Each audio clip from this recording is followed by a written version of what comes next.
What is up, everyone? Welcome to another Thursday night live stream. I didn't do one last week because I did go and see the Texas Chainsaw. Sorry about this. I'll just turn this down. I went to see the Texas Chainsaw Massacre on the cinema last week. So I couldn't do one last Thursday. I've just cut myself shaving there. Great start. Couldn't have happened at the worst of time. So if you keep seeing me going like this and dabbing it, hopefully it won't be too long. So I've got a very special guest on the channel today. I was on his stream the other week and I speak to him all the time, on social media and stuff. Really, really nice guy. I'm sure most of you may know him, but I'll just bring him on anyway. And this is Leon from Leon Talks Film. Here he is. Hello, Leon. Hi. Hi. How are you doing? How's everyone doing? Yeah. Oh, I'm no. good anyway. Has my internet messed up again? Oh, is it? I swear to God, if my internet has messed up again. No, you're okay, mate. You're all okay, Oh, yeah? no. Oh, no. One moment. Oh, right. You froze on my end. Right, okay. Oh, no. Well, we had a bit of internet problems on Leon's stream the other day, so hopefully it'll all run smoothly, but you're fine on my end, mate. Yeah. Okay, right. What I'm gonna do is I'm gonna do what I did last time, and I'm gonna. Oh wait, I can see it. Everything's good. Hi, okay. hi, everyone. My God! Every time I stream. It's okay, mate. I'm sure it'll run smoothly. Don't worry. We only had a hiccup for about a couple of minutes last week, didn't we? But just change your internet over if it happens again. So will do. So last. So Leon, do you want to tell everyone a little bit about your channel anyway, before we get into it? Yeah, absolutely. So, like a lot of people in the BlueTube community, I kind of make videos talking about the latest Blu-ray releases, 4K releases, as well as a few pickup videos, a few Blu-ray unboxings, and sometimes, quite often, a few collaborations here and there. I was part of your collaboration talking about like favorite characters of all time and everything, and I love a good collab. Yeah. So, just talk about films, really. Hence the title, Leon Talks Film. He's got an absolutely unbelievable Blu-ray collection. I seen a bit of your third collection clip the other day, was it, or your second that you were doing live? I did the fourth and the fifth ones. Right. Okay. So I've got a lot to catch up on there, but you have got a massive Blu-ray collection there, mate. So I think it's one of the biggest I've been on YouTube, and you've got some brilliant editions. You're always picking up boutique editions and stuff, aren't you? Yeah, like I'm actually down here now with the boutique label, so I've got my Arrow stuff here, and then behind me, like my 88 films, 101, all of that stuff. I've got it all organized by label. Yeah. Okay, good stuff. So Leon, I do this with every guest every week. But it's just like a little thing to say how much I feel like I know you, and I usually hold the Blu-ray up, but I think your favorite film I don't own on Blu-ray, but I have written it down in front of me. So do you want to let everyone know what your favorite film is? My favorite film of all time is Buffalo 66. Right. It's just an absolutely fantastic film. Right. Yeah. I got it. Yes. But it's a pretty underrated one, isn't it? I have been meaning to watch it and get round to it. I'm gonna at some point. But what's so good about this film, by the way?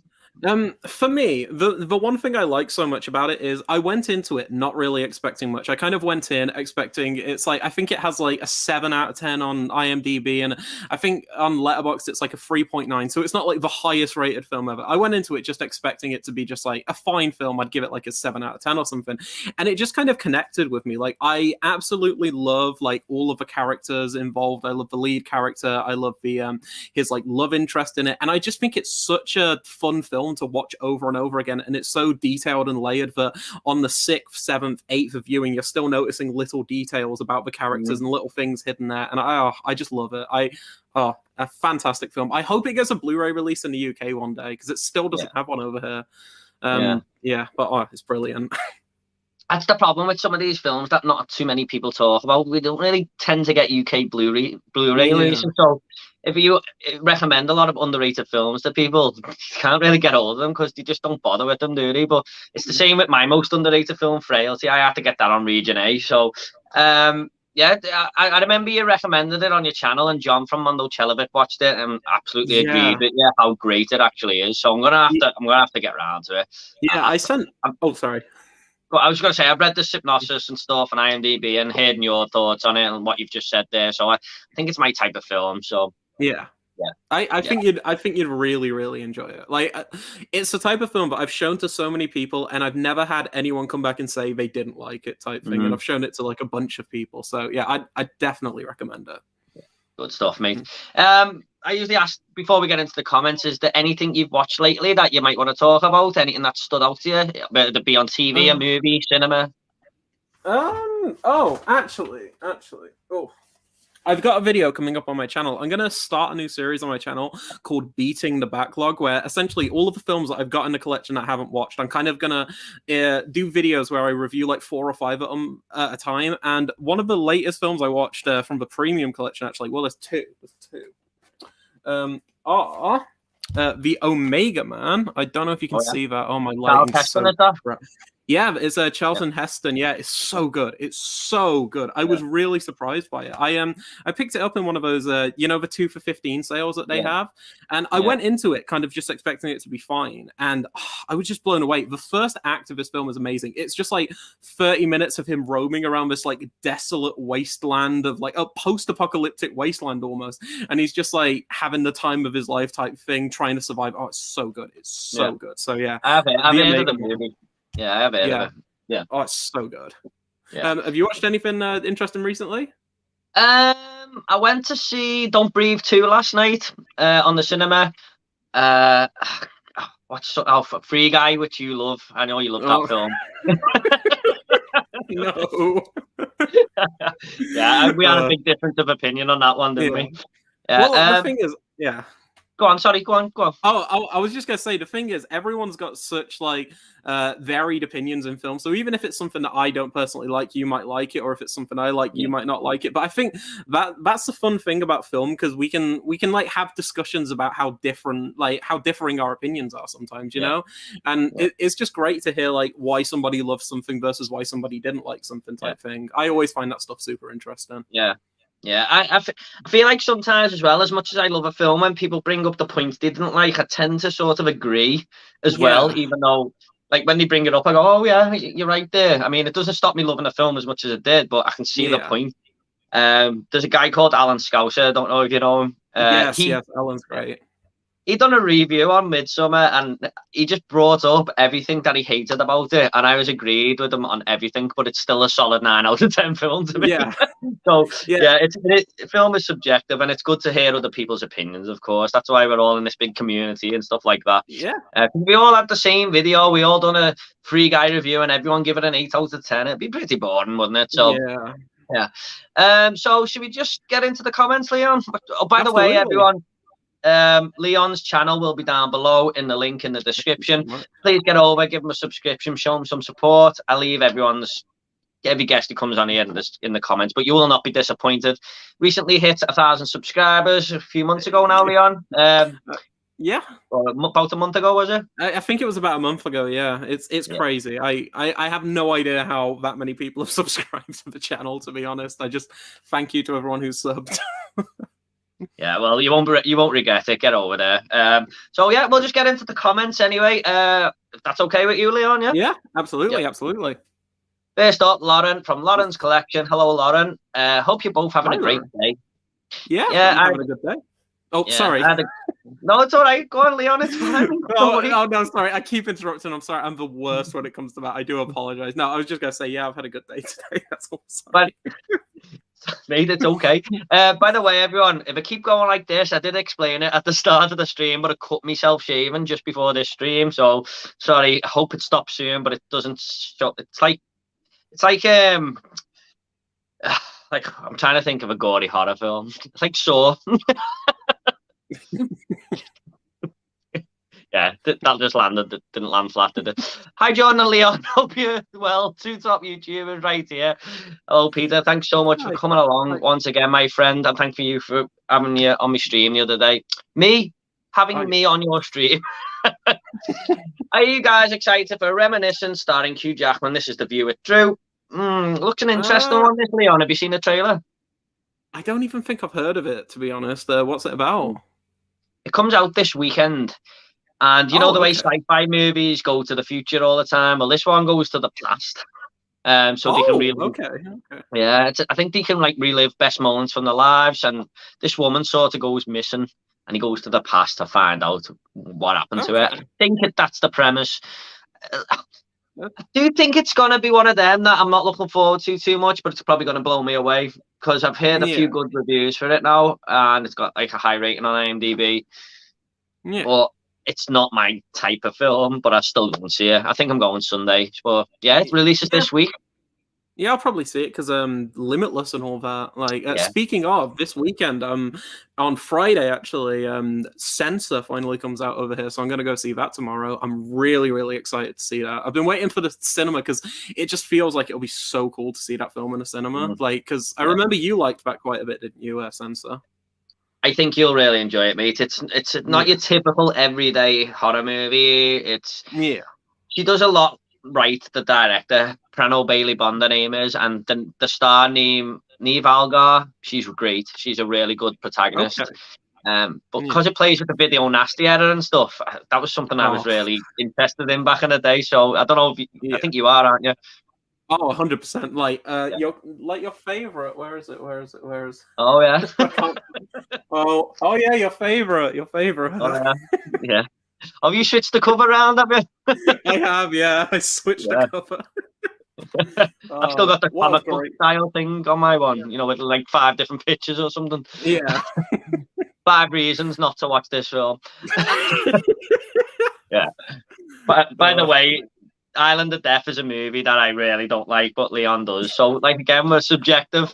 I like Free Guy, Leon doesn't. So, to be fair, I'm not even huge on Island of Death. I think I'm like right in the middle at like a 5 or a 6. But I definitely enjoy it more than you do. Yeah, I'm looking forward to that shirt. John's gonna send me the Island of Death T-shirt when it comes out. Phil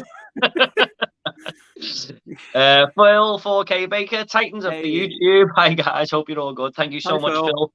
Yeah, thanks for being my constant news source on Blu-rays, by the way. You sent me one today, The Howland's coming out. See that one?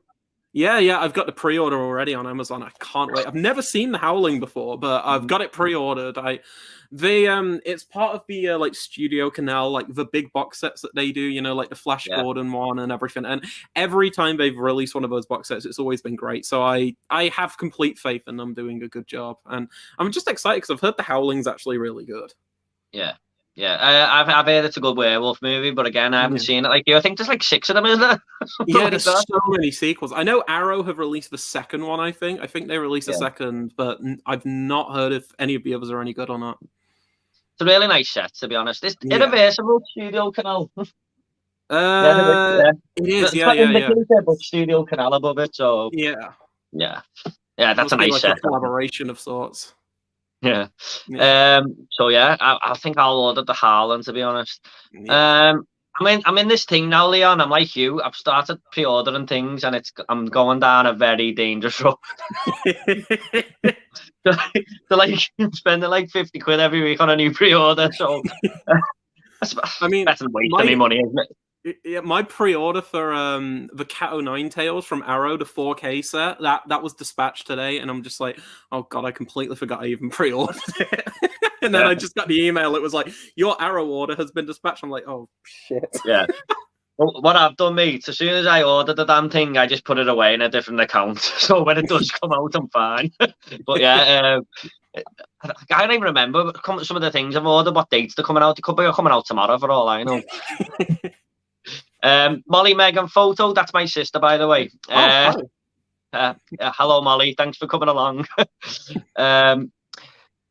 Peter, loving the Scott Pilgrim t-shirt, Leon. Oh yeah, yes. Oh yeah, I got this today. This is the new rocking foot on my... Wait, I'll stand up. It's look at it. Is that from HMV by any chance? No, this is a Rucking Fountain. This is a an American label. They an American like T-shirt company. What they do is they essentially put pre-orders up for a weekend. So there's like 72 hours or something to pre-order something, and then once it's gone forever type thing. So as soon as you've ordered that, you've got it secured, and they never print them again. So this is like a limited edition run type thing, and I'm so happy to have it. Oh, I love it. I reckon you've got like loads of things that are just worth a lot of money. You know, you always pick up the best editions of things and stuff, and now you're picking up T-shirts that are limited editions. Yes. I'm just hooked on limited editions. It's just as soon as something has a limited or like it's like a numbered edition or something that you can only get for a while, I have to have it.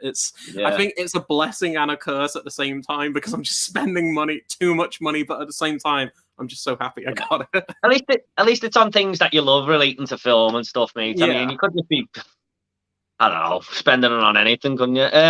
Scroll to the top once again. That was always going to happen. Okay, we're back. C Cypher, Jordan, back to Boss Thursday night once again. Big thanks to you and both for streaming. Welcome, Leon. Hi. See you, Cypher. You are always in these comments, mate. It doesn't go unnoticed. Thank you so much for coming along. But yeah, at least people are watching me instead of Coronation Street. That's all I can say. Tom 180. Hello, guys. Hello, Tom. Hi, Tom has been with me from the start. He's a really, I wouldn't say loyal subscriber because he's more of a friend now. You know, I talk to him quite a bit. So thanks, Tom, for coming along. Yeah, I think Tom actually commented on my Spiral 4K review the other day. So thank you so much for checking the video out, Tom. Really do appreciate it. I love your icon there, Tom. As you can tell. Oh, yes. What's your next cinema trip, Jordan? Probably Reminiscence with Hugh Jackman, which we just spoke about. That's the big release this week. I think I'm going Sunday or something. I'm not in a big rush to see it. And next week is the big one for me, Candyman. Can't wait. Just my most anticipated film of the year. So I wish all of you let you book the damn tickets, though. What was you going to say there, Leon? Did my internet... Oh, I think my internet cut out. Sorry. Candyman comes out on my birthday, believe it or not. So I'm really excited to go see it. Yeah. 27th of August, yeah? Yeah, 27th, yeah. Oh, I'm so excited. It's strange because Limitless are letting you book.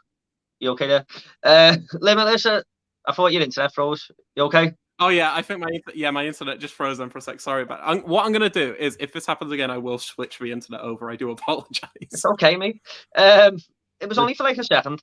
Limitless. Odeon are letting you book Shang-Chi and another film that I want to see on the 3rd, but you can't book Candyman yet. And I'm thinking, is this going to get delayed or something? Why won't they let me book it? Yeah, I was out yesterday and I saw a poster for Candyman that said it does have, the 27th of August on. So if they've got posters out on like out and about type thing, I'm hoping it doesn't get delayed for that reason, you know? Yeah, because I'm just thinking, are they going to delay it to October? Oh no, I froze again. I'm so sorry. You're okay on my end. You're okay on my end. I think it keeps freezing. It's like I can hear you for a second and it cuts out completely. What I'm going to do is I'm going to go reset my internet. I will be back in like literally about 20 seconds if that's okay. Go for it, mate. Go for it. Thank you so much. I'm so sorry about this. All right, mate. What are you going to see soon, Tom, anyway, if you want to get in the comments? Because I know you love your films and that, so let me know. We've also got Shang-Chi coming out on the 3rd and Rise of the Foot Soldier Origins. Now, I know that comes out the same day as Shang-Chi, but I'm going to see Rise of the Foot Soldier Origins before that. I'm more looking forward to that. I mean, I love Marvel and stuff, but looking forward to Rise of the Foot Soldier Origins just a little bit more there. I've heard it's meant to be the best one since the first, and the trailer really caught my eye. So, yeah, I've got 4 cinema trips lined up in the next 2 weeks. So, yeah. Shang-Chi looks really good as well, hearing the thoughts this morning. I think Leon's coming back in now. Okay, hi. Leon, are you okay? Hi. Yeah, okay. Everything's good. All hopefully, good. Fingers crossed. Yeah. Oh, no. Oh, no, you're frozen again, is it? Can you see me?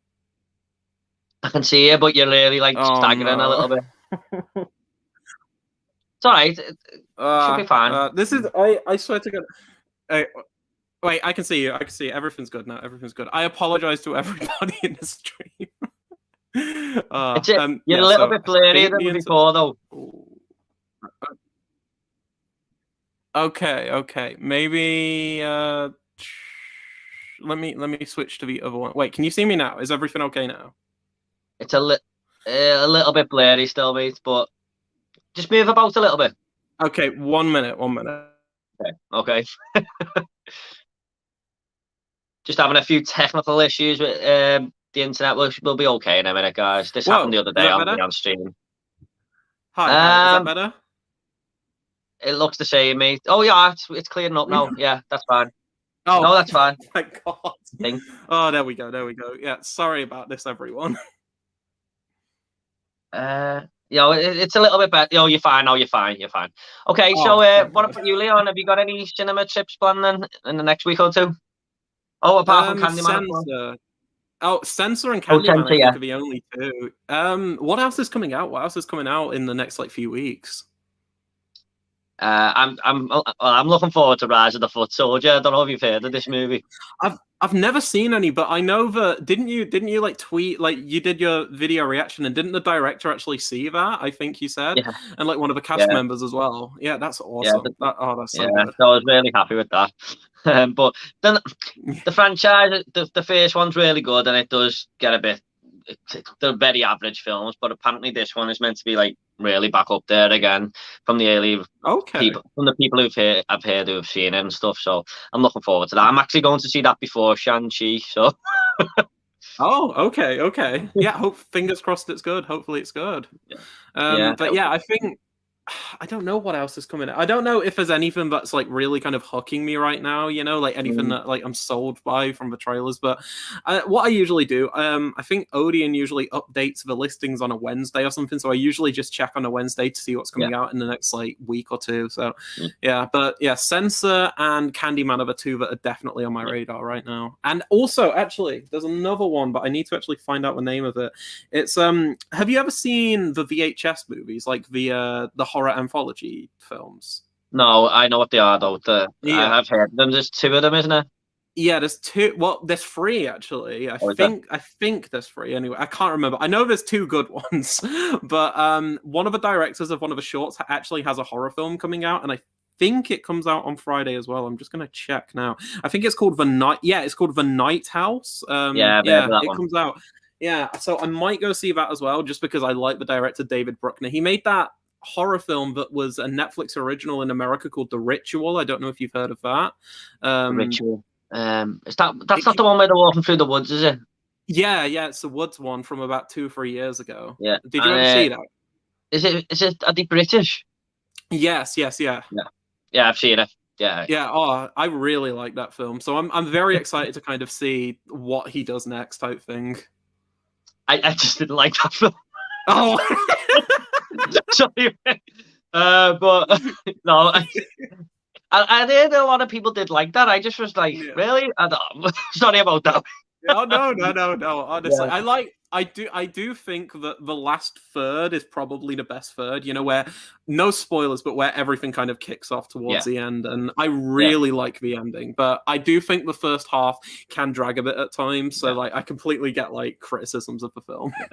I did actually think, when it starts to reveal itself, that was where it was at its best. But I just thought the first hour, it wasn't really doing much for me. But I think it was just characters talking. I don't know. It's been a while since I've seen it. I've watched it when it first come out. That was, I remember 3-4 years ago now. Yeah. Okay, great question, Tom. Jordan, you must be happy with Everton's start to the season. Yes, very, very happy. You're not a football fan, are you, Leon, by any chance? No, I have absolutely no knowledge of football, unfortunately. Well, it was just great to be back because there was 40,000 people in the stadium, and we haven't had that for 18 months, so it was great. And Everton won, of course, so I was made up.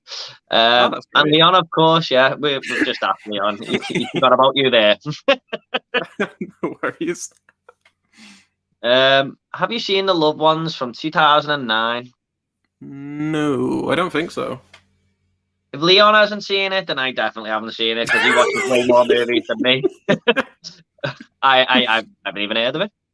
Yeah, I think I've heard of it, but I've never seen it. Does that star? Oh, what's her name? Does that star Aubrey Plaza? I can't remember her name, but she was the woman from like the Child's Play remake, and she was in Parks and Rec. I think she might be in that film, unless I'm completely mixing it up with something else. I think I was speaking to Tom about Aubrey Plaza a while ago. I think it was him, so he probably is on about that film. I think he's a bit of a fan. Might be wrong there, Tom, but I'm sure it was you. There definitely needs to be more releases for underrated films. Totally agree. Oh, yeah. It really, it's just. Do you know what else I don't get? Why isn't the Halloween box set been released in like 12 years of Blu-rays in UK? Yeah, I have no idea. Like we have the first one, and then it goes straight to Halloween 4. I don't even think we have 2 or 3 over here. And then Halloween 4, 5, and 6 were released by like Anchor Bay or Stars or something, and they're out of print now, so they cost like £40 each. And I don't think we've had any of the others apart from the second Rob Zombie one. We've not even had the first Rob Zombie one over here. I don't understand it. Like you'd think we'd have releases for those, considering it's probably the most iconic slasher franchise ever. Yeah, like up there with like Elm Street and Friday the 13th. It's crazy. So annoying, especially as a big slasher fan like myself. I mean, it's just really is annoying. Like we haven't even got one of the Jason films, have we? Number 9. 9 and 10 don't even have releases over here either. I thought Jason X did, doesn't it? No. I don't think so. I think it's because all of the rights are with different studios. Because the first 8 are with Paramount, and then I think 9 and 10 are with Warner, and then you've got the Freddy vs. Jason and Friday the 13th, which were also released by Warner, I think. But I might be wrong there. Yeah. I wish they just all sorted out and one of them buy the franchise, the other or something. Hi guys, how are you doing tonight? Yeah, all good, Andy. Yeah, hope you're well, mate. Yeah. Leon, do you like Vincent Gallo's other film, The Brown Bunny? Yeah. I like it quite a bit. It's a very, very kind of polarizing film. I've had quite I think somebody actually asked me this on my live stream, one of my Blu-ray collection streams the other day. But yeah, it's a very weird film. So after Buffalo 66, he kind of followed it up with another film. And do you know the critic Roger Ebert, like the American film critic? He said The Brown Bunny was probably the worst film he's ever seen in his entire life. And then the director Vincent Gallo replied by saying that Roger Ebert was fat. That's what he's like. I swear to God, Vincent Gallo is a terrible person. But I like his films, but he's a terrible person. But it's just a super kind of polarizing film. Like if you go onto the Letterboxd page for it, it's got loads of 1 out of 10s and then loads of 10 out of 10s, loads of 5s and everything. It's very polarizing, but I do like it quite a bit. I think it's a weird little experimental kind of road trip movie of sorts, but it's got a very kind of dark kind of last half to it. I'd recommend it. It's just really hard to find. It only has a DVD release. I think you can get it on DVD in the UK, but you can't stream it, you can't rent it. There's probably never going to be a Blu-ray release of it either, but I'd recommend it. I think it's a pretty good film. All right, if I do like Buffalo 66, I might jump onto that one after that then. I haven't even heard of it, to be honest. So I hadn't even heard of Buffalo 66, to be honest, till you mentioned it. So how good are 90s films, by the way? It is 90s, isn't it? Best. Buffalo is I want to say 97, maybe 98. I can't remember. I should know this. It's my favorite film. I think it's 98. I just think it's a brilliant decade for films. I really do. Yes, absolutely. What film would you like to get an Arrow release? The Halloween franchise. Yes. That's probably the best answer we could give. For me, I always default to Creep, the subway horror film from 2005. Yeah. I just want some label to release that. So yeah, whenever anybody asks me any horror boutique label release, always Creep. Just someone please release Creep on Blu-ray. It needs a release. Yeah. It's so good. We were talking about this on your stream the other day, weren't we? How scary the actual what you call it is. The concept of it. Yeah, the actual setting, what's it called? The Underground? London Underground, the London Underground. The whole setting and concept. Oh, it's horrible. Yeah. It's terrifying. Yeah. Oh, I need that film on Blu-ray. Seriously though, I would really like to see a Critters box set get released by Arrow. I think they do a really Yeah. good job of that, and I love them films.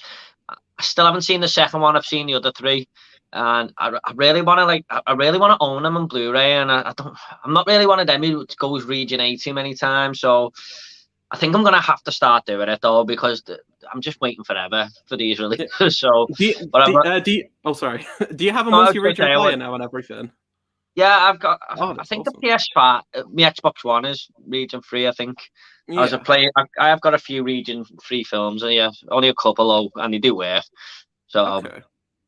but Critters is the one for me. I reckon Arrow will do a great job of that. Of course, we're getting Children of the Corn soon. Have you pre-ordered that one, Leon? I actually haven't, but I am gonna get it eventually because I watched the 88 films release a few years back, and I wasn't huge on Children of the Corn, but I do kind of want to give it another go, you know, because it's been a few years, and I might like it a bit more. I think it's the only 4K Arrow I need to, because I've got every Arrow 4K that's been released so far, so I kind of need to pre-order it, but I just haven't yet. Yeah, we all know you got him. I'm gonna. You're gonna get a big unboxing and review of it. That's the one. Tomorrow I'm gonna pre-order that one. Nice. You can still do it on Amazon, so I'm gonna pre-order that one tomorrow. How many Hellraiser films have both of you seen, and how would you rank them? I've only seen 4 of them. Right, you, Leon? Oh my god. Okay, story time. So I'd seen the first 2, and I really, really liked the first, and the second's really fun as well. And then one day I was really bored. This was like, I think it was, you know, when like COVID started hitting and everyone was placed on furlough, so we just had loads of free time. I did the unquestionable task. I think there's 11 or 12 Hellraiser films. I went from Hellraiser 3 to Hellraiser 12 in one day. I watched every single Hellraiser film apart from the first 2 in one day. It destroyed me mentally, physically, emotionally. It was horrible. It was the worst thing ever. I hated it. It was terrible because they're all so shit, apart from like 1 or 2 of them. Yeah, I mean, they're absolutely terrible, aren't they? Yeah, I do like. Oh, which is it? It's either Hellraiser 4 or 5 because it was directed by oh god, what's that guy's name? The guy who did Sinister, you know, the Sinister. Yeah, he directed one of them, and it's weird because it came out in about 2001, 2002, I think, and it's like a police procedural film, but it's also kind of horror, and in a weird way, it kind of predates Saw because it kind of feels a lot like you know with the Saw films where you've got like the police officers trying to hunt down a serial killer and everything, and they're trying to find Jigsaw. Well, it kind of feels like a Saw film, but it came out 2 years before. It's really odd, but I kind of like that one. I can't remember what it's called though, because they kind of all just blend into one. It's not the one that's on the internet, is it? No. That was like number 8 or 9, I think. I'll see if I can find the name for it now. There's one called Inferno as well, isn't there? Yeah, it might be Inferno. You know, it might be Inferno. Let's have a look. I've heard these films are like made for television films, but they just throw Pinhead in there because the studio makes them. Says, "Oh yeah, we can call it Hellraiser," and throw Pinhead in at the end. Is that true? Yeah, basically, yeah. The one that I like is actually this one here, Hellraiser Inferno. Yeah, it was directed by Scott Derrickson. That's it. He directed Doctor Strange, Sinister, Deliver Us from Evil, and a bunch of other stuff. So yeah, I was really, really surprised by that one. I wouldn't say it's a great film, but in contrast to all of the other Hellraiser films, it's like a masterpiece. So are you ready to do the unforgivable task of ranking them? Oh no. Oh god. Okay, all right, let's try this. So there's 8, 9, 10. There's 10 of them. Oh god. Right. Okay, so the first Hellraiser is obviously first. The second Hellraiser is second. The third is probably Inferno. The fourth is probably Hell on Earth, so that's number 3, because I'm not huge on that one, but it's okay. Then I'd probably say Hell World, the internet one, is really fun, but I wouldn't say it's a good film. And then the rest are all shit, so they just go down accordingly. I thought you were going to say that.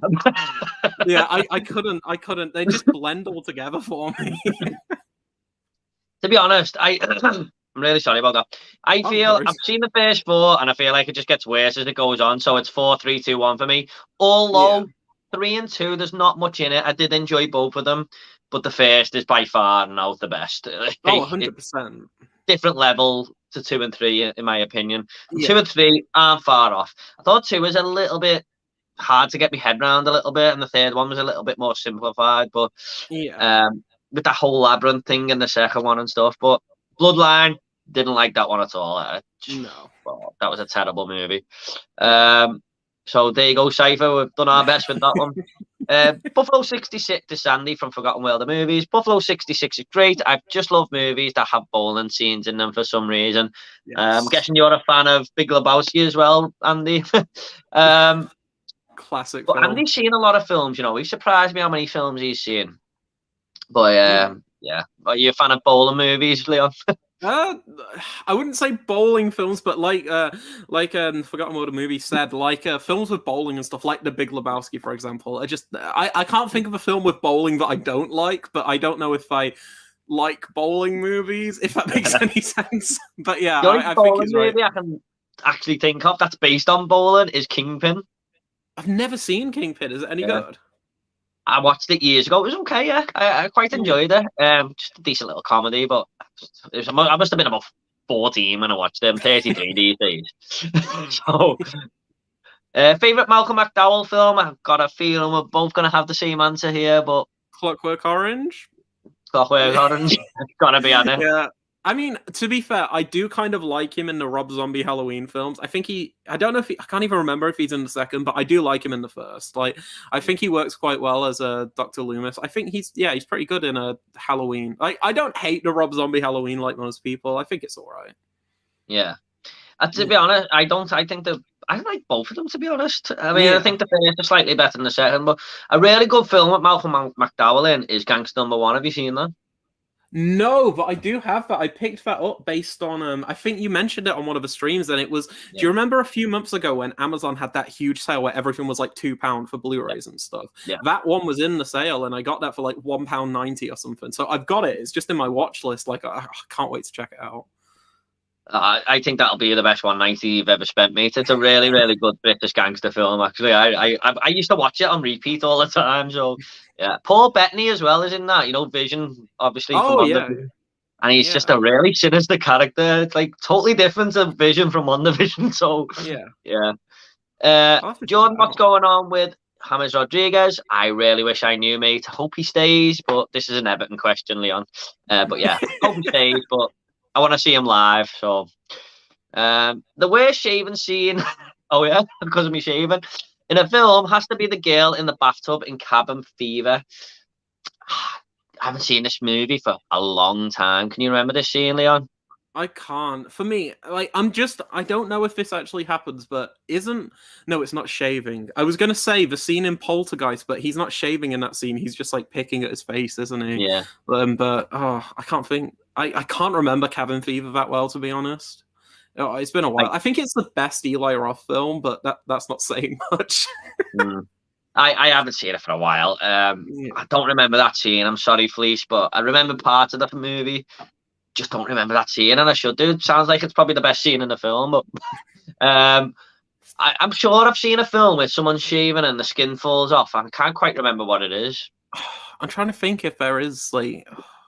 I'm trying to think of one for me. Like the only shaving film I can think of is it's not even technically a big film, but in this like Criterion release of like early Martin Scorsese shorts, there's a short in it called The Big Shave, and it's actually great because it's like how long is it? It's 5 minutes long, but it's essentially like a horror film almost, and it's this guy's kind of shaving while kind of reminiscing on his past, and he was in like a war, and it turns into kind of like a horror film almost where he's shaving and he's seeing like all of this footage of like the atrocities of war and everything. And whenever I think of shaving things, I always think of that. It's a really, really good short. It might be on YouTube or something. Yeah, if it's on YouTube, I'd recommend it. Martin Scorsese, actually director. Yeah, it's a Criterion release of 5 of his short films, very early Right. ones, like from 1970. Oh, that was from 1967. Sorry, so that was like way before all of his other stuff. It's really good. I highly recommend this release. There's Right. actually a bonus feature on here where it's like a discussion about the short film starring Ari Aster, like a Midsommar guy, and the Safdie brothers who did Uncut Gems and Yeah. Good Time and stuff. So yeah, it's a really good release. But yeah, Right. that's probably the best shaving thing I can think of. Yeah. I never thought we'd be on here talking about shaving films, but here we are. Yeah, that sounds like a decent one, that, to be honest. Yeah. The View is like there's all water or some summit. I think that might be referring to when the stream was messing Oh my yeah, stream yeah, was messing up. yeah. It's okay now though. It's perfect. Oh, that's good. Yeah, it's been fine for me as well. Wormy Spoon says, "Hi guys, how you doing? Yeah, all good, Wormy. Don't know if you're playing Yeah. football tonight, are you? But we're all good, mate. Thanks. Cheers." Yeah. Lauren's Collection. Good old Lauren. Is there any films you think should get a higher rating than what they did? Yeah, I give Free Guy a 7.5. I think it should be an 8. I think I'm only Island joking. of Death should be about an 8 out of 10. I'm kidding. Yeah, there's a lot of films I see that get bad ratings that I think deserve way more. I'm trying to think of some in recent memory though. I'll tell you what. IGN give The Tomorrow War a 3, and I think it's definitely more like a 7. So I haven't seen it yet, so I can't comment. But I never agree with IGN's review scores ever. yeah, to be fair, like all I remember IGN for is back when I used to watch like video game reviews, and they'd get every single new Call of Duty like a 9 out of 10, and anything that wasn't Call of Duty they'd give like a 7 or a 6, and I was like, oh, okay. Well, give the new Terminator game like a 4 or something, and I'm really enjoying it. So I've heard that's quite good actually. Is that the one where it's like you're in the war type thing and you're like one of the soldiers? Yeah, I've heard. Is it Terminator Resistance? I think it's called. Yeah, I've heard that's really good. Yeah, I'm halfway through it now. It's like the third movie, and there's loads of little throwbacks to, like, for example, this kid comes up to you and goes, "What shall I call this dog?" And there's 3 options. One of them is I don't know, and the other one is Max, and the other one is Wolfie. So you remember on Terminator 2 where he says, "What's the dog's name?" So yeah, oh, that's great. That's awesome. Yeah. I'm trying to think of an answer for the question. For me, one that kind of sticks out as a film that everybody hated, like absolutely hated, but in the past few years has kind of had a bit of a resurgence, and I think it's in part thanks to Chris Stuckman's review on it. It was Jennifer's Body, the Megan Fox film from 2008. Have you ever seen that? No, I'm aware of it though. Oh, you've got to watch it. It's amazing. It's one of those films that everyone... pick it up on Blu-ray years ago. Sorry, Leon. I was going to actually pick it up on Blu-ray years ago. It was like going for like £3, and I never bothered because I heard it was terrible. But obviously, what you're saying now about Chris Stuckman revitalising it. Yeah, it's one of those films that it's all down to the marketing why it failed, because the film was marketed as if it was like sexy Megan Fox kills people type thing. That's how all the trailers advertised it, when that is not the film whatsoever. The best way to describe the film is it's like a comedy that's kind of satirizing horror but also paying love and like showing like homage to it almost. And it's just insanely quotable. It's really funny. If you like stuff like Heathers and Mean Girls and stuff like that, it's kind of got that same kind of humor to it there, but it's just in a horror context, and I love it. I think it's so unbelievably funny. And I don't know, it's just a film that I watched for the first time last year, and then I had to pick the Blu-ray up because I think the Blu-ray's out of print now. I don't know how much it goes for, but I don't think it's too expensive right now. But I picked it up and then rewatched it with the extended cut, and oh my god, the extended cut's even better. But yeah, I definitely recommend that. I think that is one that people just hate on, and I don't understand it, but over the past few years, people have started to like it. I regret not picking that up now. Especially if it's got out of print. It is on Disney Plus, though. If you do want to watch it, I think it's on Disney Plus because it's a Fox Star. Yeah, on Disney Plus Star. Yeah. Yeah. Okay. Cool. Yeah, because I'm sure I seen it on somewhere the other day. It must have been that. Yeah. I'll get round to that, mate. Oh, bloody scroll to the top again. Guaranteed to happen at least 5 times every stream. So here we go. See, Cypher, have you ever bought a film that you'd already seen and hated? Wouldn't say hated, but I actually bought the Witcher's remake because I just seen it for cheap in CEX, and I didn't like it, but I bought it just because I don't know why. Yeah. I technically yes, but it wasn't a physical release, and it was in preparation for Godzilla vs Kong. I really wanted to watch all of the films, and there was a sale on iTunes where you could get King of the Monsters in 4K for a fiver, and I was like, I'm not buying the 4K disc because it was like 17-18 pounds everywhere. So I was like, you know what, I'll buy it. Watched it, knowing I fully well hate King of the Monsters, and I rewatched it and still hated it. So I just wasted £5 for no reason. I think that's like the one time I can think of recently where I've bought something I didn't like. Yeah, but oh god, what terrible! Yeah. I do not like King of the Monsters. So you never really had movies that you don't like, basically. Most of the time, yeah. I like if I don't like something, I'll usually sell it. The only times something like that would come up is something like, oh, where is it? I can't find. Oh, there it is. It's like I bought the Criterion for Dazed and Confused, and I don't really like this film, but I bought it as kind of an effort to kind of give myself like incentive to give it another go because I really like the director, Richard Linklater. He did the Before trilogy, School of Rock, Boyhood, all of those films, and I really like every other one of his films apart from this. So I bought the Criterion to kind of give myself incentive to watch it again, but I think that's like the closest to hating a film, and even then I give it like a 5 out of 10. So I don't hate it necessarily. But yeah, I think the closest I've got is probably The Witches, but I don't hate it. Yeah, I mainly bought this just so I can go next to the original, and I can just look at the original and say you suck to the other one. So, but it was really cheap in CX. I just grabbed it. Bristolian Dave, all right, me Babbers. Hello, Dave. Hi. Thank you so much Dave. for coming along. You're the first person to ever call us a Babbers, so well done on that one. Yeah. Why am I on your t-shirt? I knew you liked me, but not that much, yeah. Just imagine Tom was really Arnold Schwarzenegger, though. He could be. We never know. But yeah, it's a great. It's one of my favorite movie posters. This, it just screams retro to me. So it's incredible. Yeah. Rise of the Foot Soldier getting a theatrical release. I thought they were all straight to DVD. Yes, they usually are all straight to DVD fleece, but this one is definitely getting a cinema release because I'm allowed to book my ticket right now in Odeon. So Odeon, I think, are the only ones who are showing it, but it's available. When does it come out? I'll see if it's 3rd, playing at mine. The 3rd of September. If you go on your Odeon app, it should be on there. 3rd of September. Yeah, it is. Is it Rise of the Foot Soldier Origins? Yeah, it's a prequel to the first one. Yeah, it's playing. Yeah, that's crazy. Yeah, they've got a showing at my cinema. Oh, I might have to catch up on all of those in preparation for it now. I went to look at the seats the other day, and not one seat's been booked. Apart from me, of course. Anyone seen Snake Eyes? Who writes this stuff? I don't like the look of the trailer too much. It looks okay, but I think the trailer's really funny. Like, I really find the line in the trailer where he's like, "They call me Snake Eyes because I've always had bad luck." I always laugh at that in the cinema, like to myself. Yeah.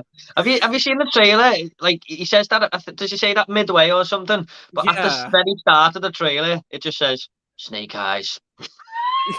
Yes, that's all it says. It's so weird. It just seems odd. It's like I don't know why the film exists, but I've heard some people like it, some don't. I've heard people have really mixed on it, so I might have to check it out of sheer curiosity. I haven't seen any of the G.I. Joe films. Have you, Leon? Yeah. No, I've never seen any of them, but I've heard they were all right. I think some people like them quite a bit, but they've never really appealed to me that much, to be honest. Is this America's version of Action Man or something? I think so. I assume so. Imagine if we got an Action Man film. Did we ever get an Action Man film? They really should have done that back in the day, I think. Yeah, I remember there was a PS1 game. I don't know if you ever played that, but it was a PS1 Action Man game that I used to love as a kid. Oh no, I never played that, to be honest.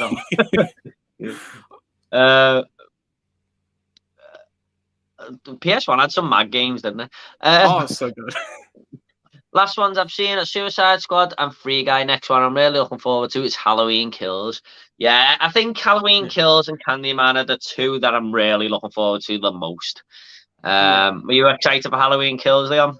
Yeah, I've tried to avoid the trailer because I've heard multiple people say it spoils like almost all of the film, so I kind of want to go into it as blind as possible. But I enjoy the 2018. It was 2018, wasn't it? The last one. Yeah, I had a good time with that. So I'm excited for this one. Yeah, and Halloween Ends. I think the third one is, isn't it? I think it's Halloween Ends. But yeah, I'm excited for these two. Yeah. You must really try hard to avoid that trailer because every time I go that damn Odeon and it plays it. It played it once and I just put headphones in. I was just like, I'm just going to listen to music for 2 minutes because I don't know, some trailers spoil way too much. I think back to when Get Out came out, you know, the Jordan Peele film, and the trailer for that just basically goes through every single plot point, like from the start to end. And even though I love Get Out, I wish I hadn't seen the trailer beforehand so I could have kind of experienced it fully.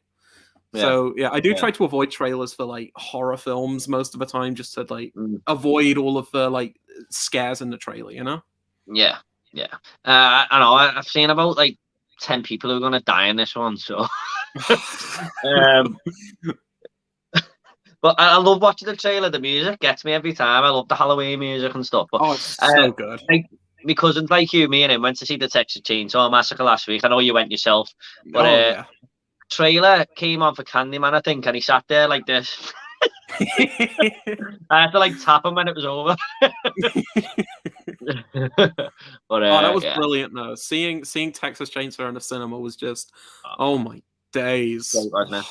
Great. It was. I loved it. I that last 20 minutes, seeing that in a cinema with an audience is probably the most uncomfortable I've ever felt, you know, just like the entire dinner table sequence onwards. But I love it so much. I think I've said this a few times, but I think the ending to Texas Chainsaw Massacre might be my favorite ending shot in any film ever. Like, I just think it's so amazing. Oh, I love that film. Yeah, he did it. It just like pure frustration. He doesn't know what to do, so he just starts swinging at things. But I noticed a few things watching this. I didn't actually get onto the fact that all the cars where the engine's running, where they hit the air they generated, don't they? And they go towards it, and there's loads of cars. I didn't realize that was probably them. Of all the people they've killed, their cars. I didn't even clock on. I didn't even clock onto that until you just mentioned it. You know, I was talking with my cousin afterwards, and we both seemed to agree that that's what it was. And I didn't realize, like, fully that the graveyard robber is actually the hitchhiker, isn't it? Yeah. I didn't even like get onto that because when he says stay away from that graveyard, I just realized from the radio at the start. So. Yeah, I think that's a benefit to seeing films in the cinema. You can pay a bit more attention to them, even if you're like fully invested at home. I just think it's easier to kind of fully invest in something if it's on like the biggest screen imaginable, you know, and it's just like you've got no distractions type thing. I definitely do notice more things going to like see something in a cinema. Yeah. I honestly, Leon, I must have seen Goodfellas 20 times, and I went to cinema a couple of years ago and watched it, and it was the best time I ever watched it. It was just amazing. So, you definitely get a better experience, definitely. Oh, 100%. Blurry or Frozen Thems are your choices. I don't know what Frozen Thems are. The internet. I think it was when the internet was... I just don't... What are Frozen Thems? I think they're saying like blurry or frozen, they're your choices type thing. Oh, right. Like, out of the two. Yeah, sorry. I just thought it'd be some types of sweets or something. Frozen. Order the Terminator and Untouchables from Amazon for £11. Absolutely love the Terminator. Can't wait to watch the Untouchables. Looks like a great gangster film. Yeah, I can vouch for the Terminator. Absolutely brilliant. Have you seen the Untouchables, Leon? I have. It's a Brian De Palma film. It's a really, really good. I went into it kind of... it's like, you know, sometimes when there's a film with like a stellar reputation and you're like, I'm worried I'm not going to like it as much as everyone else. I went into that with that like kind of feeling, but I actually just loved it as much as everyone else. It's a really, really good film. But I will say the Terminator is miles better. The Terminator is it's perfect. It's so good. Robert De Niro's in the Untouchables, right? Yeah. Robert De Niro plays... I want to say Al Capone, but I might be completely wrong on that, so I'm going to double check now. Does he There's done play me Al Robert De Capone? Niro collection video, and I realised I don't have the Untouchables in there, along with Meet the Did Parent. Oh my god, um, Meet the Parents. Oh, I actually kind of like that film. A lot yeah, of people don't, but I do kind of like that film. it's great. Uh, Yeah. did he play? Yes, he did. He did play Al Capone. Ah, I was right. By the way, the Terminator, top 15 movies ever for me, I think. Oh, it's incredible. Did you go to see it when the cinemas reopened and Odeon played it? No, I wish I did. Oh, I went to see it. I went to see it in Liverpool as well. I went with a friend to Liverpool Switch Island with like That's the my local recliner cinema, chairs. mate. So good. It's Yeah. amazing. Yeah. But yeah, I went to see it. There was only about like 3 or 4 other people in there, but I've never like, even though I'd watched a film, like I rewatched it a month before, just seeing that in a cinema is just incredible. Oh, it's so good. I only live like 5 minutes away from that 5-minute drive. Oh, really? Yeah, that's the cinema I go to all the time. To be honest, we might have been at the same cinema at sometimes because a few years ago before COVID, me and my friends used to always go down there to see like the latest releases. Like we saw John Wick Chapter 3 opening night, King of the Monsters, like loads of films around that time. So yeah, such a good cinema. Yeah, nice stuff, mate. After next time you're over or heading down here, give me a shout. We'll go together if you want. Absolutely, yeah. AJ's movie place, even and all. Cheers, AJ. Hi. Hope you're okay, mate. I'm really hoping Candyman will be good. Yeah. Can you just hold that thought there, Leon? Just give me 10 seconds, mate. I'm really sorry. No, 30 seconds. I'm really sorry about this. No worries. No worries. Hi, everyone. I'm looking at the comments. It's weird being a guest on the stream. I'm looking for the comments now. Oh, I just saw Lauren's comment asking if there's a film that you'd throw on the floor and leave it there for weeks. Thanks, Lauren. Oh, the box is so bad though.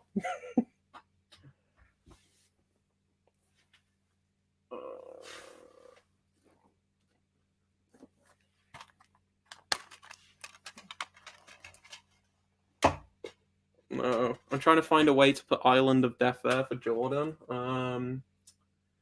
Shit, maybe it'll fit there. Can you see that, everyone? Or is my head going to go in the way? No, you can see that. You can kind of see that, can't you? Or it could just go right behind me.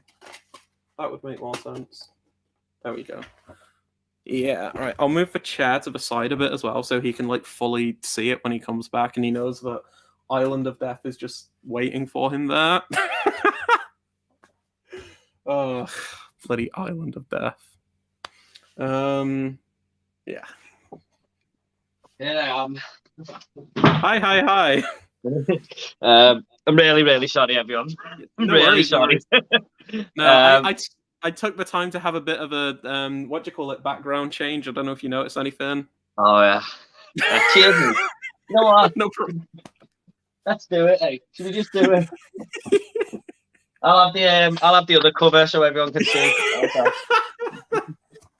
Here we go. Incredible. Yeah. I hope John's watching. Please, hi John, if you're watching. So, I'm really hoping. You know what, Leon? We should do a watch along of this. Please, one day we have to do a live stream, just watch together type thing. So Lauren says, I'm really hoping Candyman will be good. Yeah. Yeah. Oh, I think it will be.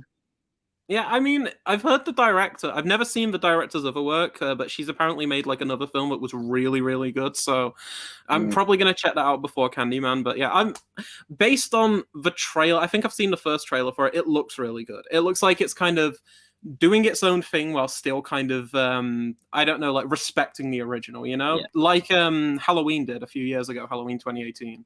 So I'm really excited for it. Apparently it's a spiritual sequel, whatever that means. But I think it looks like a clever horror film. I've seen the second trailer as well, and it doesn't look like it's just going to be this big slasher or anything. It looks like it's going to be like a good story and stuff like that. And the guy who plays him, is it Anthony Matib II or something? I think, yeah. He's I forgot his name. I'm really sorry. But he is a really great actor. I seen him in Black Mirror, that episode, the fighting video game one with Anthony Mackie. Thought he was great in that. Oh, So he's in that. Yeah, that's a really good episode. That was from yeah, a later season, wasn't it? the last Yeah, I season. remember that one. Yeah, so I think he'll put a good performance in and stuff. I'm looking forward to it. I don't. Is Tony Todd the Candyman again? Because Um, on I, IMDb he's credited as it, but I don't think he's. I think it's just going to be like a little bit of a flash or something. I don't know. I think it'll be a flash because when it initially was announced that they were doing a Candyman reboot, Tony Todd was like actively tweeting and campaigning to be in the film because apparently they didn't even ask him. But I think it might have been like after kind of fan demand and everything, they've probably put him in. But I think it, like you said, it's just going to be a flash, maybe a flashback, or just like a quick tease type thing. I don't think he's going to be the actual Candyman. Yeah, but I hope he is because it's like Wolverine, you know. It's like you can't recast Wolverine, you can't recast Iron Man, you can't recast Candyman. He's just he's so good. He's just perfect as Candyman, isn't he? Yeah. But imagine someone else as Iron Man. But just can't. Nia DaCosta, I'm sure she's directing a Marvel film in future, you know, or is it Star Wars? Yes, she's got one of the big ones. Captain Marvel 2, I think. I think she's directing that. Yeah, so they must have seen this and thought she's done a good job. So that's a big plus for me, definitely. So I think it'll be good, Lauren. Are you going to see it yourself? Who is your favourite character from the Suicide Squad? For me, it's Ratcatcher 2. I mean, I know everyone's going to gravitate to Shark Guy, but is that you? Yeah. He probably is, but I really loved the Weasel. Weasel's amazing. Yeah. Oh my god. I rewatched it a few days ago. I rewatched it like 2 or 3 days ago with my parents because they hadn't seen it. They hate the first Suicide Squad with a passion, but they actually seem to enjoy it. But my stepdad thinks Weasel's the best character. Yeah, he's great. Oh, it's so funny. I just love the line where, like, I think, what is it? Rick Flag says something like, he's harmless. Wait, no, he's not. He's killed 27 children. But besides from that, he's harmless. Oh, yeah. And it was so funny what happens just after that as well. Oh, my God. I do think that might be one of the funniest things to happen, like, in cinema this year. Oh, yeah. I don't think I've laughed harder in a cinema. We need a standalone Weasel TV series. If we can get a Peacemaker one, we can get a Weasel one. So your favourite Shark Guy, is it? Yeah, King Shark, Nanawe, whatever. Oh, he's so great. I love the scene of him in the aquarium with the other like creatures, like fish creature things. That scene's great. And also the mustache scene where he's like pretending to have like a fake mustache. I just love proper that scene. Dozy, isn't he? Yes. Yeah, there's a lot of great characters though in it. There really is. I really like John Cena's character as well. I thought he'd done a great job in that film, to be honest. Yeah, I like. Is that the one you just mentioned, isn't it? Yeah, Peacemaker. Yeah, he plays Peacemaker. I like Idris Elba as well. I think Bloodshot.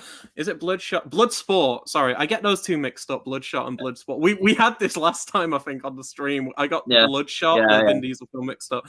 I really love Bloodsport. I think like Idris Elba, he's one of those actors who really needs like a big film, and every time he's in like one of these big blockbusters, it's always never lives up to the potential, but it's never his fault. It's just kind of like the script or the direction. But I think James Gunn fully utilizes him for what he's best at, and his character's great. I don't think there's any characters I actually didn't like or like I thought were bad necessarily. I think it's a really great kind of cast of characters.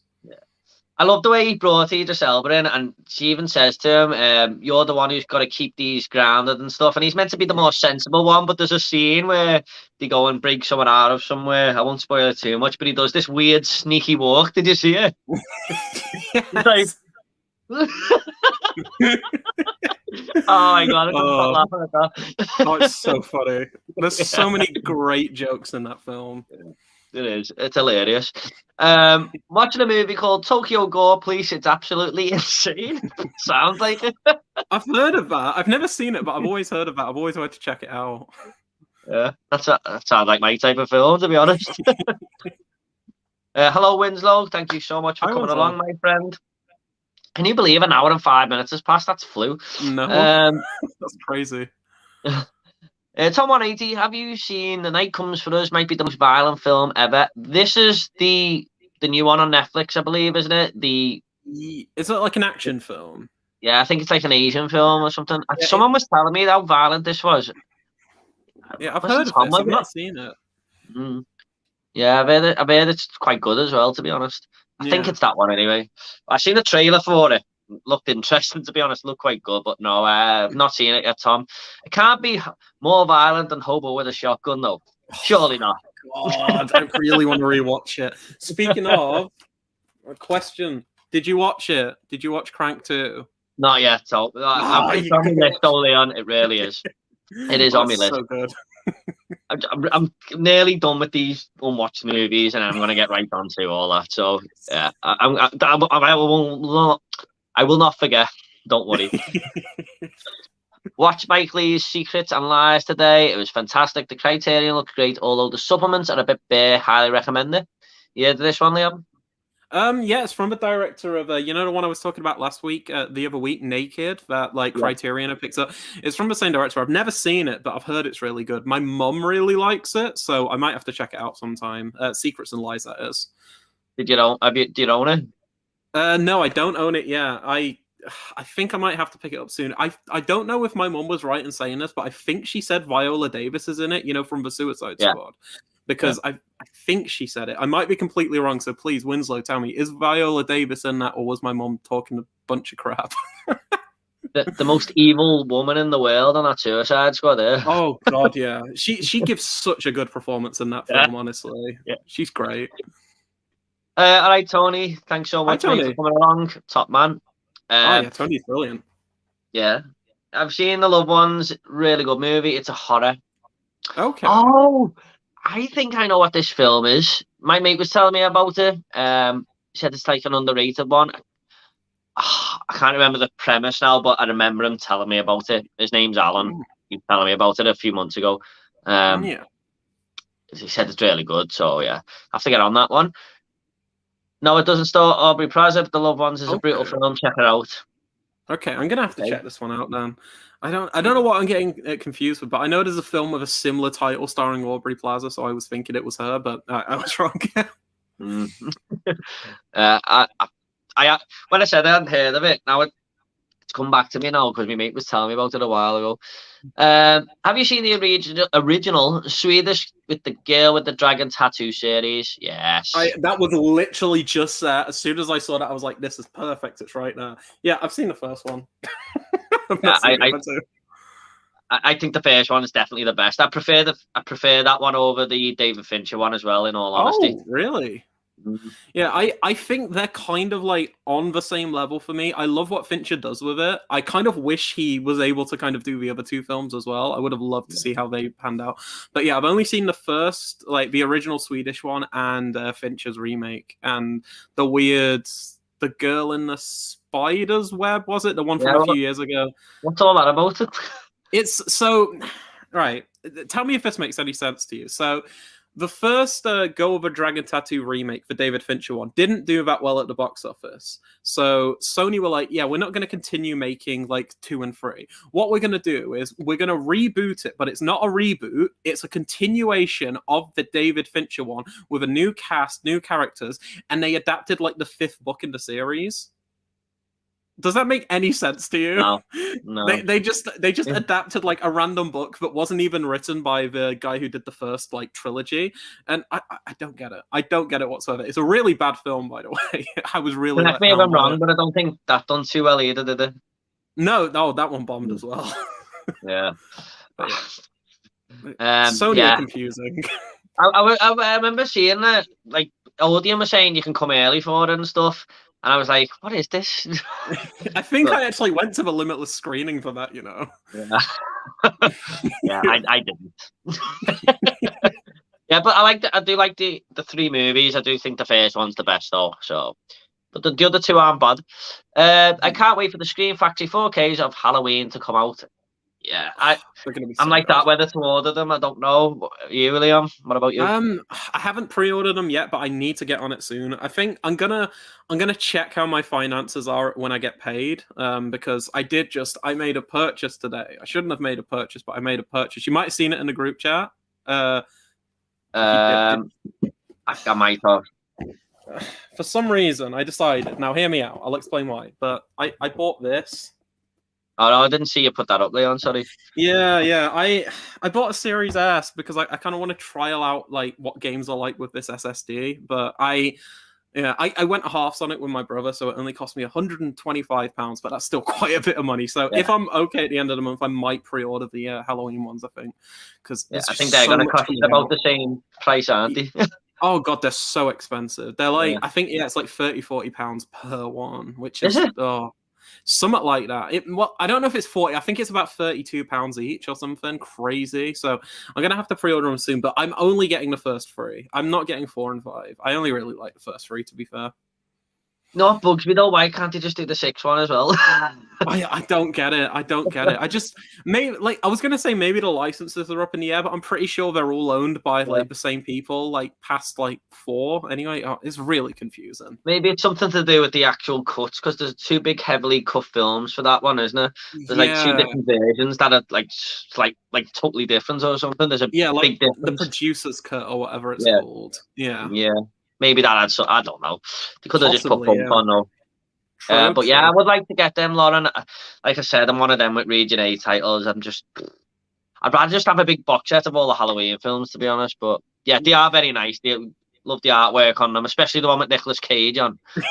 Yes, I'm so glad you mentioned that.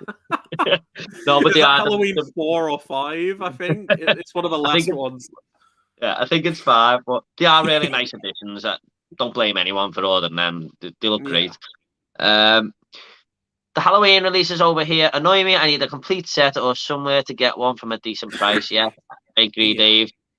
100%. Maybe they'll do it when Halloween Ends comes out, but I highly doubt it. Because every Halloween is an opportunity to release these films, and they just never do. I've honestly been waiting 12 years, mate. I don't even know. I want to know who has the licenses over here now, because surely someone owns them. So someone's sitting on the licenses. So anybody could theoretically release these right now, whoever the like distributors or like people who own it are. But I don't get why they wouldn't release it. Like you said, it's like Halloween. It's a moneymaker. You know, they could release it on Halloween and make so much money. All they have to do is put it on a disc. The amount of Blu-ray collectors who'd buy that, you know. Oh yeah. I mean, look at how crazy people went when Halloween was announced from Scream Factory. Like, I could not hear people stop talking about it for like a month, and I'm not even complaining because it's like a great thing to see these like amazing slashers hit 4K. But it's like that kind of broke the internet in the Blu-ray collecting community. So just do it over here. I know. And bring a Friday the 13th one fully while you're at it as well. Oh yeah. I'm only recently getting into more boutique labels. Any suggestions of movies to check out? I don't want to be that person, but one of us is going to have to do it. I'd say Irreversible. Well, actually, I'll go one up, and I'll say Climax. Have you seen Climax? Yeah, I've seen it. Yeah. I think Climax is better, to be honest, and I think it's just easier to watch because it doesn't have that one scene in. But yeah, Climax, pick up this. It's like one of my favorite Arrow releases. It's so good. I think it's a great film. Then. Oh, so entertaining. To be honest, Dave, I'm gonna go with this one because it's my favorite film of all time, but it's a really nice box set. So yeah, definitely go for that. And I think I'll also go for that. Yeah. Yeah, classic. Oh, it's so good. It's so good. There's a few though, isn't it? There's I'm just trying to have a look. Like when I say boutique labels, I try and think of the big box ones, but really, I suppose every Arrow is still a boutique label, isn't it? What have we got? Oh, how could I forget? Tammy and the T-Rex. Yeah, you love that film, don't you? Oh, it's amazing. Oh, it's so good. I do like some of the 101 label films as well. Yeah, 101 are pretty good. I actually like this one. Roller Coaster. I thought that was okay. Oh, you've got the limited edition. What the? Do you know how much I paid for that limited edition to complete this collection? How £45. much? £45. Did you? Yeah, it's 9.99, incredibly hard to find. Jesus Christ. Yeah, it's all in print now, isn't it? This one. Yeah, it's so hard to find. It's like one of the two that are like impossible to find. It's Roller Coaster and Exist. Oh, I just realized it's not even on screen. This is the other one that's really hard to find. David Cronenberg's Existence. Yeah, but oh my god. Yeah, I paid so much for that, and to be honest, I don't even like the film that much. No. That kind of goes back to the question earlier when someone was like, "Did you buy a film you didn't like?" But I bought that before seeing the film, so I don't know if it counts. But yeah, I think Roller Coaster's all right. My dad taped it for me years ago on telly because I was into like theme parks and stuff, and I was like, "This is so boring." But then I watched it like not long ago, and I quite enjoyed it. I like the opening. Quite good, isn't it? It's so good. Quite shocking, actually. Yeah. I like the way they done it with all the the mannequins in the roller coaster. It was really clever. Yeah. Oh, I love that opening. I think it kind of peaks at the opening for me, but I do have strong fond memories of that opening, should I say? Yeah. I'm trying to think if there's any other boutique releases I'd recommend. Just any Criterion thing, this Bruce Lee set's pretty amazing. Nice. I love I've seen that before. Oh, it's so good. Yeah, this is an American Region A one.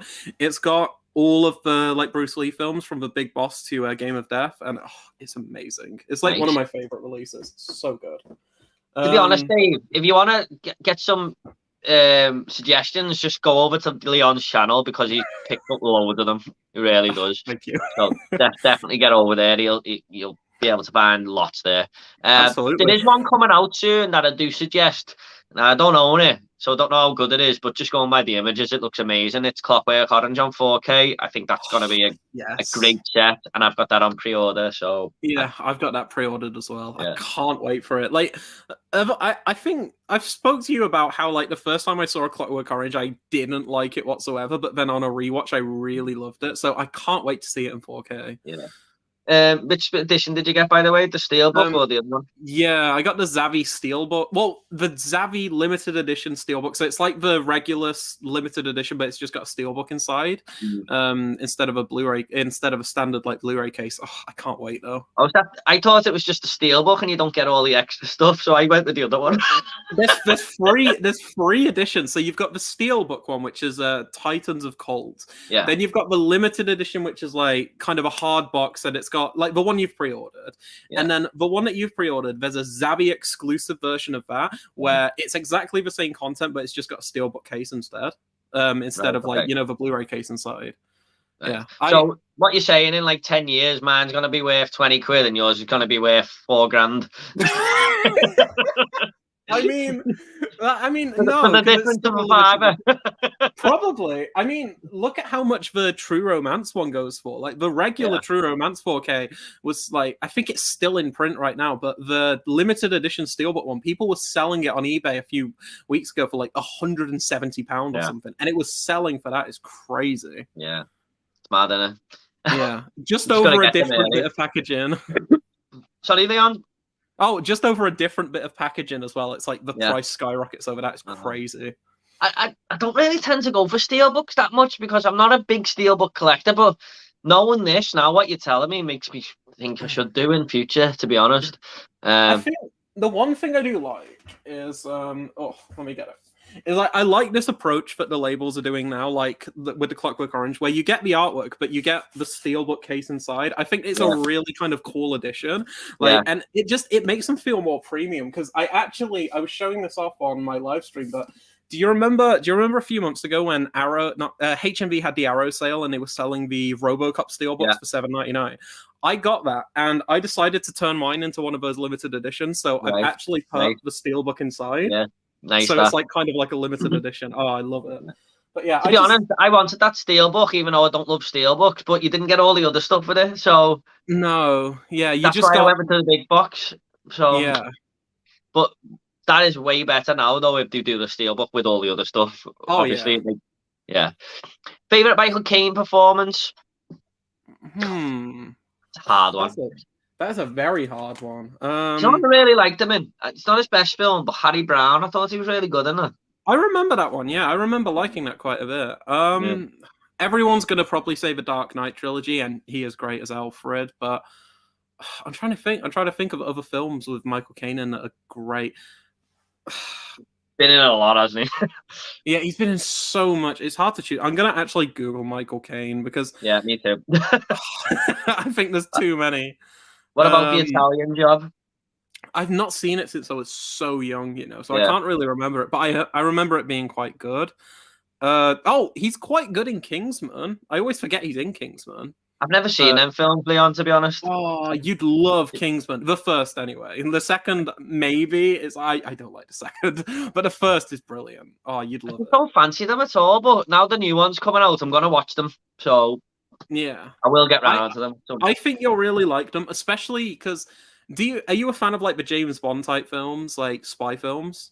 I've only seen the Daniel Craig ones and a bit of Yeah. Goldeneye. So, but spy films in general, yeah, I take them or leave them.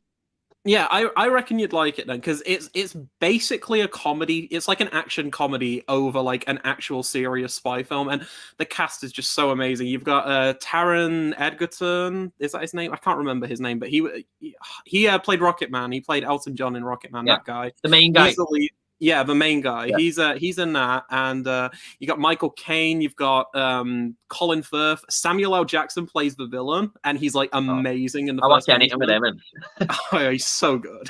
But yeah, I love that. And there's an amazing, if you like great action scenes, there's an amazing scene in a church in the first Kingsman. Like a scene that just still to this day is just like one of the coolest action scenes I've ever seen in like a big blockbuster. Right. Oh, You know what? so A lot good. of people have said to me, I probably like it, and you've sort of sold me there. So I'm gonna watch them anyway when this new one comes out. So I'll have to let you know my thoughts on that. But that church scene sounds exciting. Good It's opening. amazing. It's amazing. I'm just trying to see what he's in here, and I'd probably have to go with the dark. Saying that's Michael Caine performance, isn't it? You know what? I'm probably gonna have to go with Harry Brown because I think he really went with that film good. Even though it's just an average movie, I thought he was really good in it, and he is Yeah. great in The Dark Knight as well. So there's probably my answers there. I'm having a look now, and it is hard to choose because as I scroll further down, I'm seeing more films with him in that I Yeah. like. I love the fact that he plays Austin Powers' dad in Austin Powers in Goldmember. Oh yeah, I didn't know. Yeah. I really love him in that. Have you ever seen Children of Men? He's great in Yeah. that as like the stoner guy, like the Oh, stoner yeah. conspiracy Yeah. theorist. I feel a bit sorry for him in that film, to be honest. Oh but yeah, me too, yeah. me too. I'd actually say though, I do have this on Blu-ray. Where is it? Where is it? Where is it? Oh, there it is. I got the Arrow release. Dressed to Kill by Brian De Palma. He's in this as well. I won't tell you like what his character is in the film, like because I don't want to spoil too much. But he is amazing in Dressed to Sounds Kill. like he's got to be the killer, Leon. Oh no! What? I didn't say that. I'm guessing. I haven't seen it. Damn thing. Oh no! I wonder if he is. I've heard of that film. No, I've heard it's meant to be good. It's a brilliant film. Oh, but yeah, he is great in that. If you like, the best way to describe Dress to Kill is it's just Psycho directed by Brian De Palma, and yeah, Michael Caine's great in it. I really like his performance in that. Would you say that's the answer then? Dress to Kill? Yeah, I mean, it's the one that kind of sticks out as like the most memorable to me recently, like in the last few years in terms of new films I've seen him in. So yeah, either that or Alfred in The Dark Knight because he's just great in that role. I mean, yeah, it probably is Alfred in The Dark Knight, but yeah. I mean, out of that or Harry Brown because the film is better, so I'm probably going to elevate towards Dark Knight a little bit. Yeah. But he's a really great actor. He's one of them, isn't he? He's elite now. It's just effortless to him. So. Oh yeah, absolutely. Right. Leon, I beg you, please tell me you've seen this film I'm about to mention because Wormy Spoons mentions it every week and I still haven't watched it. It's a movie called What Dreams May Come. Have you seen it? Never heard of it. Is it good? Well, Wormy Spoons seems to think it is. So I think Robin Williams is in it and it's called What Dreams May Come. So I'm trying to think if I've heard of it. What Dreams May... I don't know if I've heard of it before, I'm going to have to watch this before the next stream. I really am. One day, yeah, one day. One day, George, you will watch What Dreams May Come. Yeah. Read me mind there, mate. Oh, you know what? I really feel like I'm going to have to watch it because Wary Spoons is on this every week and I let him down every single time. To be fair, I when I was making videos a few weeks ago, do you know Chris Lynn? He comments on a lot of my videos, and he kept asking me to watch. Oh, he's great. He kept asking me to watch Edward Scissorhands, and I finally watched it after like being asked over and over again. I was like, I have to watch it, and then I watched it and really loved it. Oh, it's great. Yeah, because we were talking about that in your stream, and you hadn't seen it, had you? Yeah, good film, oh, it's not a everyday film that you see, is it? It's a little absolutely bit strange. not. Yeah, it's very odd, but in a good way, you know? Yeah. I love the colour of the neighbourhood, by the way. Everyone's house is just like my colour, isn't it? It looks like the first thing that came to mind is Balamori, you know, like the kids' TV show. I was just like, it looks like that. 1 second, Leon. Sorry about this. Yeah. Just checking the chat. It's okay. Not gonna lie, I didn't really like Hellraiser. Yeah, it's definitely one of those films that I can understand people not liking. And to be fair, I don't love the first Hellraiser. I like it quite a lot, but I definitely understand like people's criticisms of it. But I think I think Pinhead's a weak villain. Like, yeah, he's like, I think it's kind of like, do you know when everyone says like Friday the 13th, people like almost think that Jason's in the first Friday film when he isn't, but then like later down the line he's the face of Friday the 13th. I think that was kind of a case with Pinhead, because I think I can't remember what they're called, but you know, the Xenobites, that's it. Yeah, I think they were just supposed to be like kind of a thing, and then they were like, how do we market this? And they just kind of threw him on the poster type thing when he wasn't originally supposed to be the big kind of bad. So yeah, he's definitely not as iconic, I'd say, or like as he doesn't last in the memory as much as someone like Freddy, Jason, Michael Myers or something. Seems to get taken out with ease as well. Like, oh yeah. But by the way, going on them. Go on, sorry, Leo. Go on. Oh no, I was just gonna say he's just a guy with pins in his head who talks in a British accent. Yeah. Going by them posters, by the way, why are every single one of them the same? I don't know. Like every poster's just him like angrily. Like I'm not even kidding. Where is the Hellraiser box set? I'm pretty sure they use like the exact same image. Yeah, they do. What the? Look at. Oh, don't fall! Don't fall. So have you got them switched around? Have you? Yeah. Look, they literally they use the exact same image of him. It's not even, they're not even trying anything else. It's the same image. I've always thought that about them films. Yeah, it's just, oh my God. It's pretty lazy, to be honest. I mean, at least on this one, he's a bit different there. He just looks a bit mopey in this one. He hasn't got the box in his hand, does he? No. Oh my God. But yeah, it's just every single one of the posters is just a close-up of his face. Yeah. I do like Hellraiser a lot. I think it's a really good horror film. Obviously there are horror movies that are better. I mean, I don't love it as much as Candyman and Nightmare on Elm Street and stuff, but I think it's a strong one. But fair enough, Robin, fair enough. What is your favourite film based on a video game? Just before we do say that, I feel like I've said this a few times, but I feel like it's going to change cinema now. I think there's going to be a lot more video game movies coming out soon, especially if Resident Evil does well. I hope that's Gear Solid and stuff. There's so much potential. But favorite film based on a video game? Does Free Guy count? Nah, I'm no joke. I'm not going to do that. I've got one, but I think the chat might crucify me if I say it. You're not going to say Super Mario Brothers, are you? I actually love that film, and ironically, I think it's great. I was on the stream the other day, and he hates it. No. Oh, I love it. The thing is, Super Mario Bros. Is not a good adaptation. If you're looking for like an honest, like from game to screen thing, it's terrible. But if you're looking for like an awesome, weird ass, like, I don't know, like family friendly cyberpunk adventure film, it's like a cyberpunk film. It's great. The guy who did the production design and all the set work actually worked on Blade Runner, and you can tell because it looks like Blade Runner. Oh, but I love that. But if I had to give a serious answer, oh, sorry, go on. No, I was going to say it could have looked any more different to the game if they tried. Yeah, it's so weird, and I think that's why I like it so much. It's so weird, and everyone seems to be having a good time who was involved. Like, obviously later down the line they were like, "Oh, that film's terrible," but I feel like everyone on set was having a good time. And Yeah, I watched it for the first time about a year ago with my sister, and we both really liked it. And I just yeah. love how creepy it is. Like the design of like the Koopas and everything are just terrifying. But as a serious answer, I'd probably say Silent Hill. I think the first Silent Hill's great. Yeah. I mean, that's a really good film. Actually, I Yeah. haven't seen it to be honest. I don't know. Sonic the Hedgehog. Oh, Yeah, Sonic's a good shout. and Sonic like is the first game I ever played. I've got a lot of affiliation to the games and stuff, and I Yeah. thought they paid a little bit of homage to the fans there, so I was happy with that. Looking forward to Oh yeah. Sonic 2. Idris Oh Elba's yeah. going to be Idris Knuckles, Elba. isn't he? Yeah, Can't wait. It's a great casting. yeah. I am off now to footy. Yeah, I thought you were going to footy there, were we? Hit the likes, guys. Thank you so much, mate.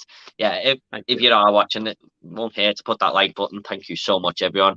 Hit the like. I'll catch up later. Cheers, Wormy. Appreciate See that, you mate. later. Cocktail Cinematics. Hello.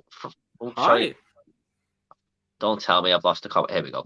Hello, fellas. Thank you so much, mate, for coming along. Hope you're okay. Favorite Arrow release, Leon knows I love The Last American Virgin. Haha. Amazing film. Have you ever heard of that one? No, I didn't even know that was Oh, out on Arrow release.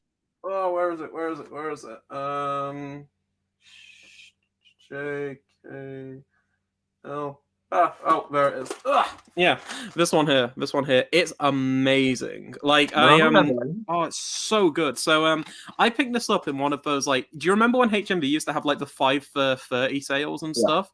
I Oh, picked I this used up to in a jump 5 on them. for 30. Oh, they were so good. That was like the best sale they ever had. But I got so many arrows in that sale, and this was one of them I picked up just because the back intrigued me because it said it was like one of Eli Roth's favorite films. And even though I Yeah. don't like Eli Roth's films, I really think he's got good taste in film usually. And when he recommends something, it's good. But he says it's one of the most underrated films of his era. And I was like, okay, I'll check it out. And I picked this up and it was kind of on the shelves for a while. I didn't watch it. I was just like, am I really going to get around to watching this? It just looks like a typical 80s sex comedy, like Porky's and stuff Yeah. like that, and like later down the line American Pie. So I watched this film and then it opens up and it's kind of what I was expecting. It's like, oh, it's a bunch of guys who want to get laid type thing. But then about halfway through the film, it shifts into like a really serious film and it starts out pretty good, and then by the last half it's just fantastic, like genuinely one of the best Arrow releases out there. However, I hope I haven't sold you on this film because this release goes on eBay for about £60 right now. I knew you were going to say that. Like, I was just like thinking, I thought I want to grab it, and I thought this is going to be out of print now, isn't it? It's incredibly out of print, but I couldn't recommend this enough. If you can find it, like if you can just like import it or something, or find like a German release or something. I think there's a German release that you can get for about £10 or something. But my God, this is a fantastic film, and it has one of the best 80s soundtracks I've ever heard. Because you know when films kind of like used a lot of licensed music in the 80s and 90s, Yeah. and then when you go back, it feels super dated, and it's like I've never heard of half of these songs. Every single needle drop in this film is like one of the most iconic songs from the 80s. There's so many like classic songs. It's amazing. Yeah, you have told me on that, Leon. I really do want to watch that now, actually, to be honest. You've Especially when you said the shit halfway through. Yeah, it has like weirdly enough, up there with Texas Chainsaw Massacre, it has one of my favorite kind of final shots in any film ever. Like I think the final like ending minute of that film is perfect. It's as close to it's as much of a like visceral kind of shock as that ending to Texas Chainsaw Massacre, which is weird because they're very, very different films, but they kind of elicit the same emotion of like, that like your like chest almost drops in Texas Chainsaw when it ends because you're like, holy crap, that was like an amazing ending. It's the same with that. Oh, it's so good. Right, it's like kind of abrupt. Yes, very, very abrupt, but it kind of makes sense in the long run, especially when you go back and watch the film and you're like, okay, that kind of makes sense. But it's still so kind of just like, it's like a gut punch type ending. It's amazing. I'm going to have to watch that, definitely. Oh, it's amazing. Definitely going to be writing it down after this stream, definitely. I've never seen that Arrow release, to be honest, so it must be badly out of print. Hey guys, hello Luke. Just Hi, popping by Luke. to say hi, lads. Can only be here for a few minutes, lads. What do you think of the new Eternals trailer? I knew someone was going to ask this, and I forgot to bloody watch it before. I haven't seen it. Uh, Don't worry. Sorry if this question has been asked already. No, it hasn't been asked yet, Luke. I haven't seen it, mate. I wanted to watch it before the stream, but I was in a mad rush, and then I cut myself shaving, so I just didn't have the time. But I seen the other trailer. I wasn't really sold on it, but I'd appreciate Yeah. that Marvel are going a little bit different here, so it might surprise me. What about you? What are your thoughts on the film, Leon? Have you seen the first trailer? Yeah, I wasn't too impressed, to be honest. If I'm being completely honest, I know this is going to be like a very divisive like thing to say, but I think I'm kind of done with the MCU at this point. Apart from Yeah, like a few films, I think I'll probably see Spider-Man because Spider-Man's my favorite superhero. I'll see Guardians 3. And I'll see the new 4 film by Taika. But after that, I just none of it seems interesting to me. I didn't see Black Widow. I'm probably not going to see Shang-Chi or the Eternals. I think Endgame was kind of the perfect what do you call it, like climax to that 10-year journey, and I think I'm a bit right now, but I completely get people being excited for it still. I don't really care too much anymore. won't it annoy you a little bit though if you see a film and 2 films have come out before it that you haven't seen?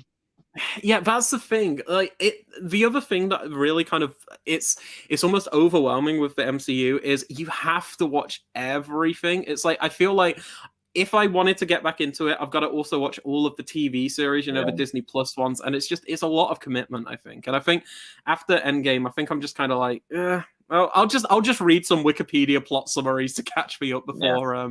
before Doctor Strange. I might go see Doctor Strange as well because Sam Raimi's pretty cool. But yeah, I'm probably gonna miss the Turtles. Yeah. I'm sorry. I mean, not everyone's going to be watching that forever, are they? I mean, it is going to too much of one thing can. I'm still liking it, to be honest. I don't love Yeah. it as much as everyone else, but I'm still liking it. Did you see WandaVision by any chance? I saw like 2 episodes and I kind of gave up, but I've heard it does have quite a bit of a weird shift. And I saw an episode of Loki and I was just like, it's all right, but I wasn't like kind of blown away by it or anything. But again, that's another one that I've heard it gets really better like later down the line. But it's just like finding like 7-8 hours to watch all of the episodes, and then also Falcon and the Winter Soldier and Black Widow and that, and it's going to rack up so much time, I think. Yeah. And I've got such a massive backlog of films already that I need to check out. Yeah. I mean, it's not worth watching them if you'd rather watch the backlog of your films. I mean, you're forcing yourself to watch something that you're not really too keen on when you could be watching something else. So I get that. Yeah. I think that's weirdly why I kind of like DC's approach. Like, I'm not saying DC make great films every time. Like, I don't even like Zack Snyder's Justice League. But the thing is, I love how in the last like 5 or 6 films they've released since Aquaman, you can just kind of go into one of those films and watch it for a film like that. Birds of Prey, Shazam, The Suicide Squad. Like, you can just kind of go into a DC film nowadays, or even Joker. Like, you can just go into a film and just watch it as a film, and you don't have to watch like 17 films prior to it to kind of get every reference. Yeah, totally, so I like that approach. Yeah, totally get it. Yeah. I know a lot of people have been saying that this trailer's good, by the way, so I'll check it out too. But yeah, I get what you're saying there, mate. I mean, especially most of them are R-rated as well, which is better for me. I mean, sorry if you're a bit of a younger one and you'd like to go and see it and stuff, but I just prefer comic book films that have got a bit of blood in them. Yeah. Jordan, is there any film you hate so much you'd throw it on the floor and leave it there for weeks? Leon knows all about that with The Box. The Box, yeah, I've seen that one. Is that one with Cameron Diaz in? Yeah, I hate that film. Yeah. I was not a fan. I got this on the floor. No, I don't. Yeah, the Box isn't a great one, is it? I was really underwhelmed by that because it had a great concept. Oh yeah, it's like a great concept, just executed so poorly. And like, I don't get what happened to Richard Kelly. Like, did you ever see Donnie Darko? Yeah. Yeah, like Donnie Darko's great, and then he makes Southland Tales, which is just kind of weird but kind of good, and then he makes The Box, and he's just never made a film since then. It's like the biggest kind of downward trajectory I've ever seen in a Yeah, filmmaker. It's crazy. yeah. That Cameron Diaz kind of went off the radar a little bit as well, didn't she? Like, Yeah. I think she's quit acting. You know, I think she like quit acting a few years ago. Yeah. The last film I remember seeing her in was that bloody sex tape. Not a sex tape. It's just a comedy. That was not. I own that one myself. Yeah. Have you seen it? I bought that in Poundland, I think. Yeah, I've seen it. Yeah, I didn't mind. Yeah. It was okay. It was just the everyday comedy that you see, really. Yeah. But yeah, for anyone who's not watching, The Box is about someone comes to your house. This strange guy, isn't it, the tall fella? And if you press this button on the box, someone you don't even know will die, but you'll get £1 million. Is that right? Yeah, that's the premise. Yeah. I asked a lot of people in my work years ago if they'd pressed the button, and every one of them said, "Yeah, you know." Jesus. Rather got out of there. I don't know if I could do that. You know, I'd feel too bad. Is where you're gonna say you'd say yeah as well. Yeah. What film did you watch? I wasn't keen on first watch, and then enjoyed it on the second watch. I've got an answer for that. I think a lot of people think this about this movie as well, but Blade Runner. Yes, that's a great answer. That would be one that I'd actually say as well. Like, yeah, because I did not like that film the first time I saw it, but I love it now. I think I prefer it to 2049, but which is weird because when I first saw 2049 in the cinema, I loved that film. I thought like, oh my god, this is so much better than the original. But I rewatched them both a few months ago, and I've got to say the original's better in my opinion now. Yeah. Oh, I am. Like, it's one of them. There's a lot of films like this though that I prefer on second watches, but I think Blade Runner, like, it's kind of ahead of its time. It was really clever, and you've got to process it a little bit, haven't you? And, and I think the one thing with Blade Runner is it depends on which of the 87 cuts you watch first, because there's so many versions of that film. Like, it's the director's cut the best way. I'd say the final cut is the one that's on 4K and everything, but it's essentially like the director's cut. That's like it's the updated director's cut. The difference between the director's cut and the final cut is Ridley Scott was allowed to kind of go back in and improve some like visuals and like make a few tweaks and changes. And they kind of like recolor graded it and everything. But I think that's the best way to watch it. But oh my god, that 4K disc! Do you have Blade Runner on 4K? No, I've got it on Blu-ray. I think it actually might be the final cut on Blu-ray. I'm gonna have to get it, Leon, because it's gonna bug me if I don't. Blade Runner, where are you? Oh, here we go. Yeah, I think it's the final cut. Yeah, it is. That's the one I bought. Oh my god, yeah. I think that's the best cut of the film, hands down. But I will say, I know you don't double dip that often, but get the 4K for that. So it's worth getting the 4K. Is that big boutique box set still out for it? Oh, that's out of print now. I think people are selling that for like £70, £80 now. But I will say, if you can get it in like a 2 for 30 or something, I do think like this could change at any time because obviously there's always 4K discs coming out. But I think Blade Runner is the best 4K disc out there right now. Like the best one I've seen. It looks amazing. Yeah. Yeah. But you've got that box set, haven't you? I do. Oh. Bristolian Dave, I told you, get over to his channel. He's got them all. Oh no, it's upstairs. Fudge. Would you say Blade Runner as well, or would you? Is there any other answers you got there? Clockwork Orange is another one, like I was saying earlier. I think that's like another one that I didn't like at first, but like more now. I'm trying to have a look if there's anything. Can't think really. I mean, I guess I'd say like some of the Friday the 13th films, because the thing with the Friday the 13th films is I watched them for the first time last year. I watched them like really early on in the year, and I binged them all in about like a week or something. And I came out of it, I was like, okay, I like 2 of those films, and some of them are just a bit forgettable. But come October, I still bought the entire like Scream Factory box set, even though I wasn't huge on them, and binged them all again in the space of like a week. So it's like, even though I'm not huge on the Friday the 13th films, I still kind of really love like watching them all as like one collective thing. So I'd probably say them.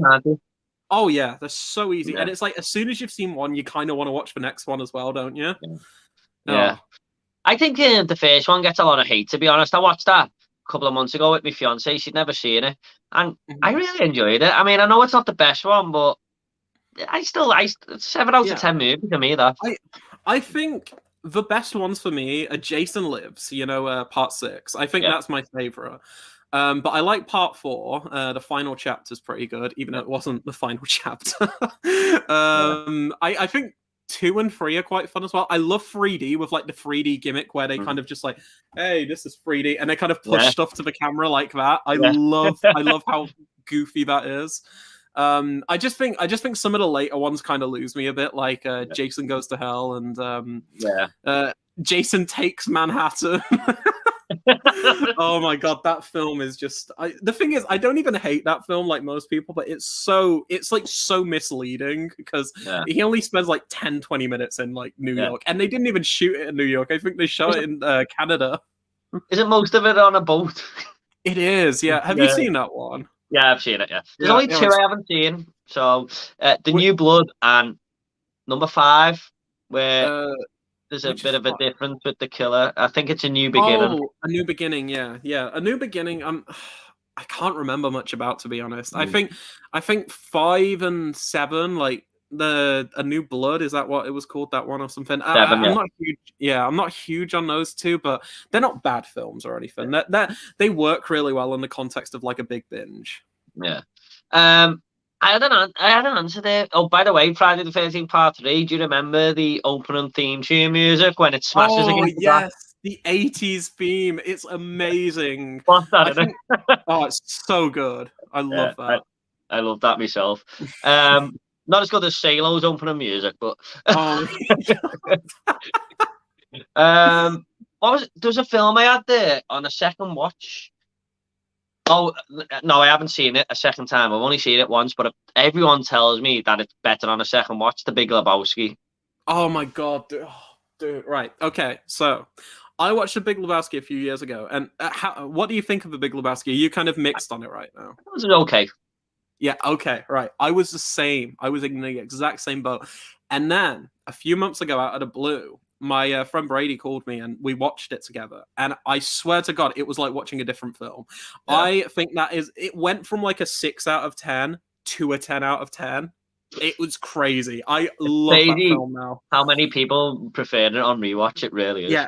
I think it's just, the thing about The Big Lebowski is it's kind of an aimless movie, but purposely. Like, there's no real plot. Like, because like the whole plot is just the dude gets his rug pissed on, but that conflict is resolved in like the first 15 minutes because he goes to it and he just gets another rug, and then the film just kind of goes on for another like hour and a half. And I think I love that about it, but it's very unpredictable the first time you watch it, and you're just kind of like, where's this going? What is the point of this? And then on a rewatch, you kind of understand there's no point to it. It's just a really smart, dumb movie. Yeah. Like, it's the smartest dumb movie ever because it's really, really stupid because of how silly it is, but it's also really smart because it's directed by like a really a talented filmmakers, the Coen brothers. So it's like, it's so hard to pin down why it's so good, but rewatch it. It's so good on rewatch.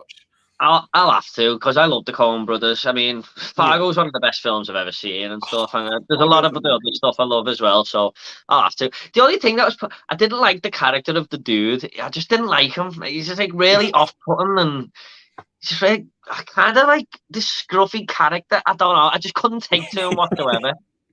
It might work more on a rewatch for you. Maybe, because a lot of people do like the dude. Yeah.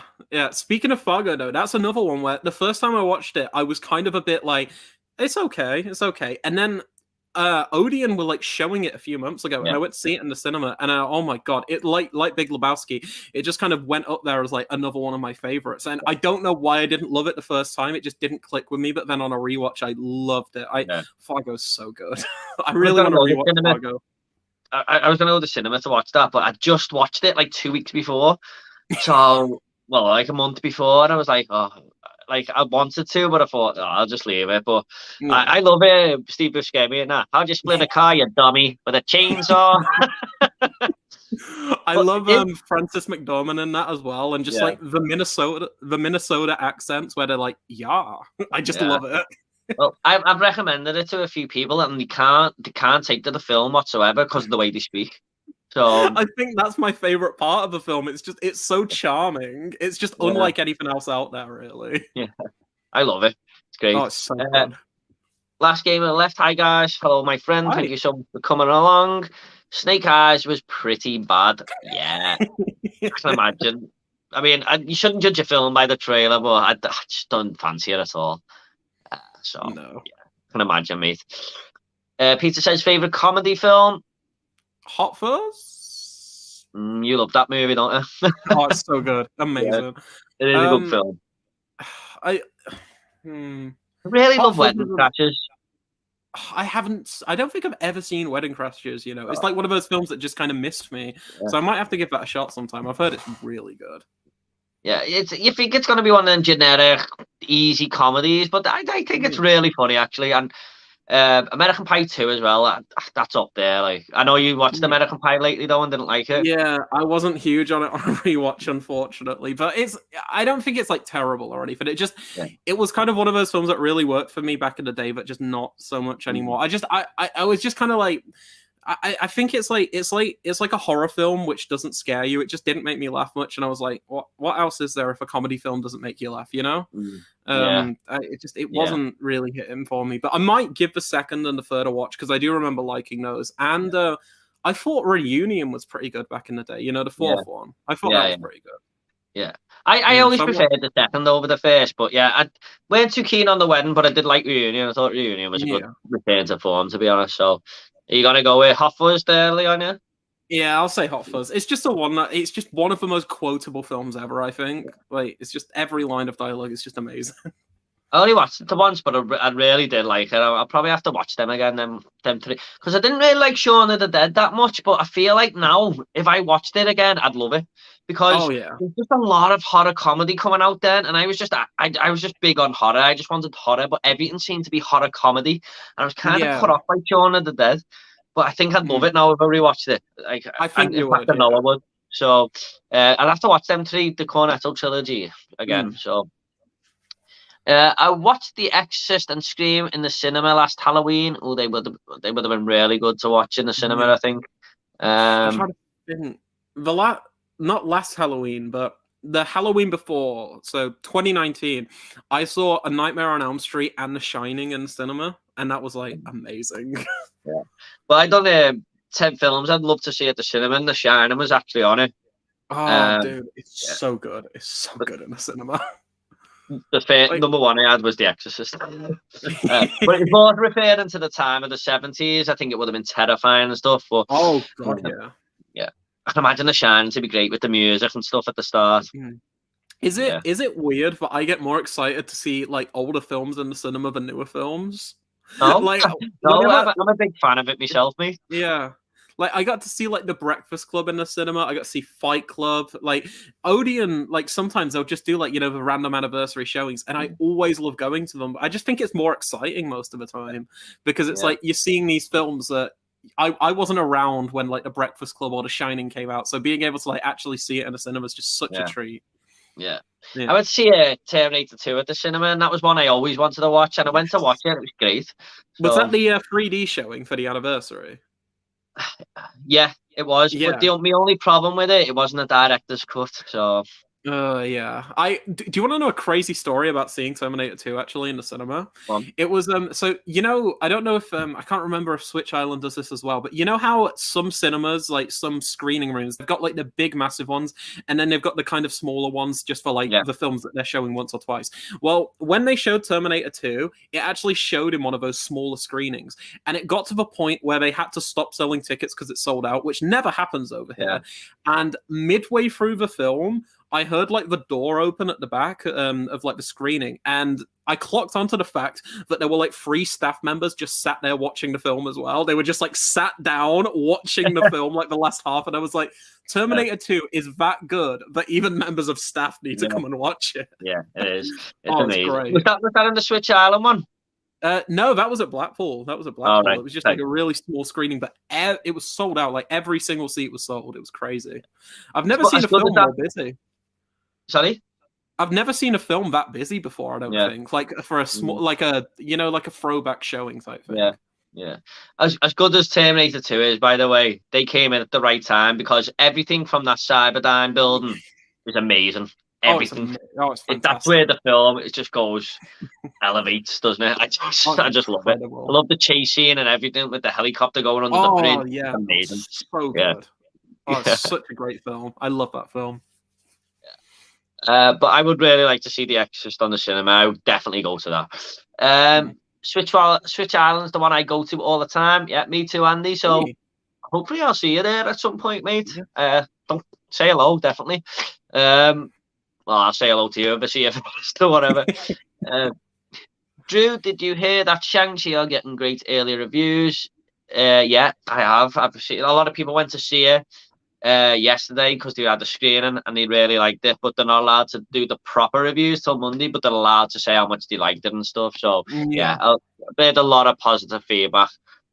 She-Wind, hi everyone, hello. Hi. I think you might be a new subscriber. I've seen you commenting on a few of my last videos, so thank you very much for that. I do appreciate it, and thank you for coming along to the live stream.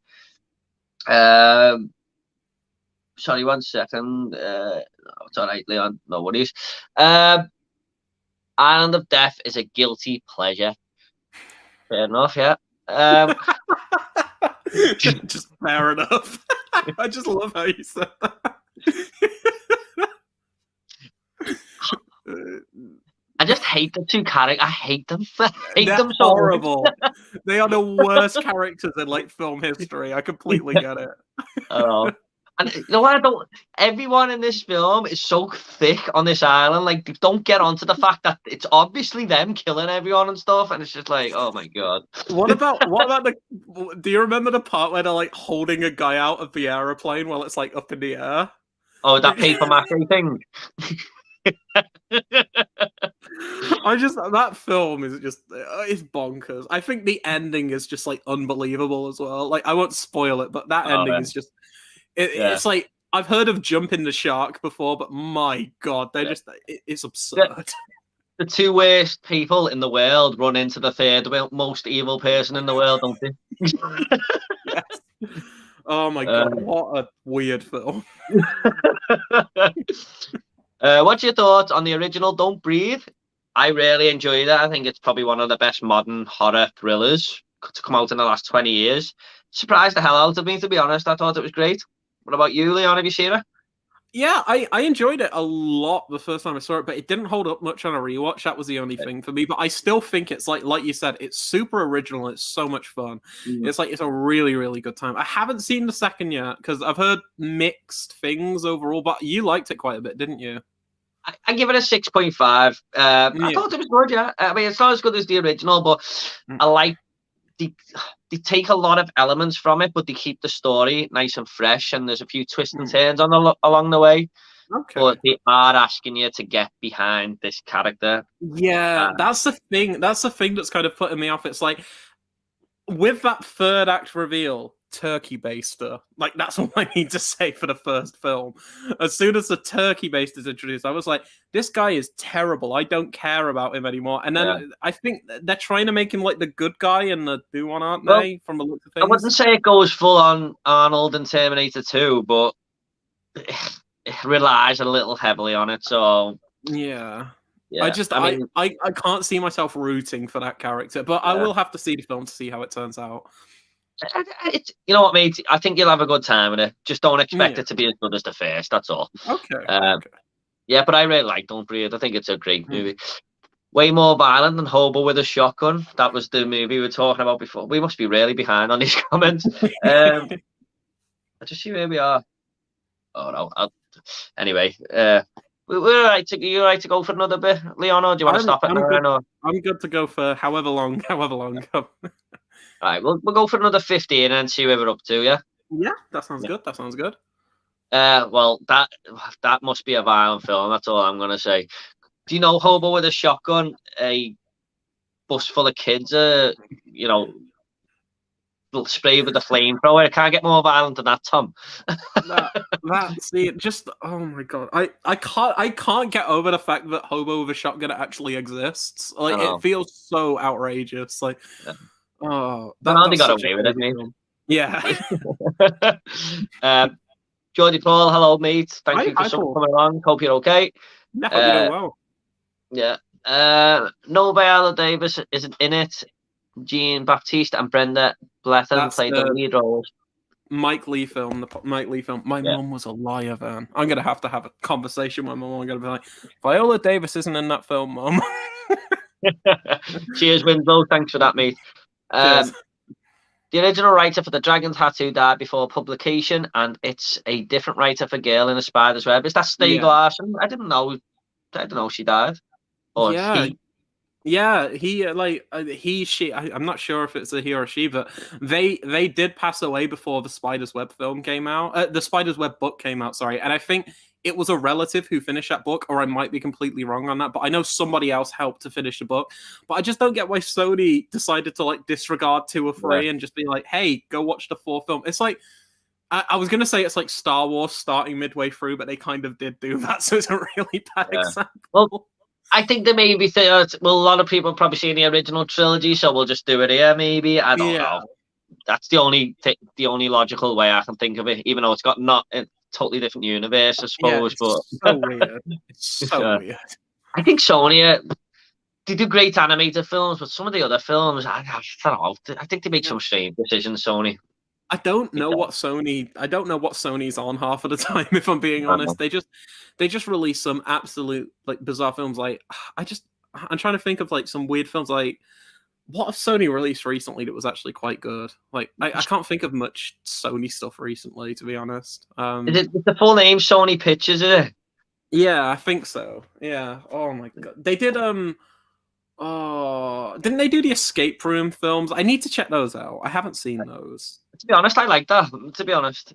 Yeah, I do want to check those out. I've got Ghostbusters Afterlife coming. They've done Bloodshot. The last film I saw. That's the last film I saw in the cinemas before they closed down. And mine as well, mate. To be honest. Yeah. I went Manchester. It was like a day out. Me and my friends went to Manchester. There were.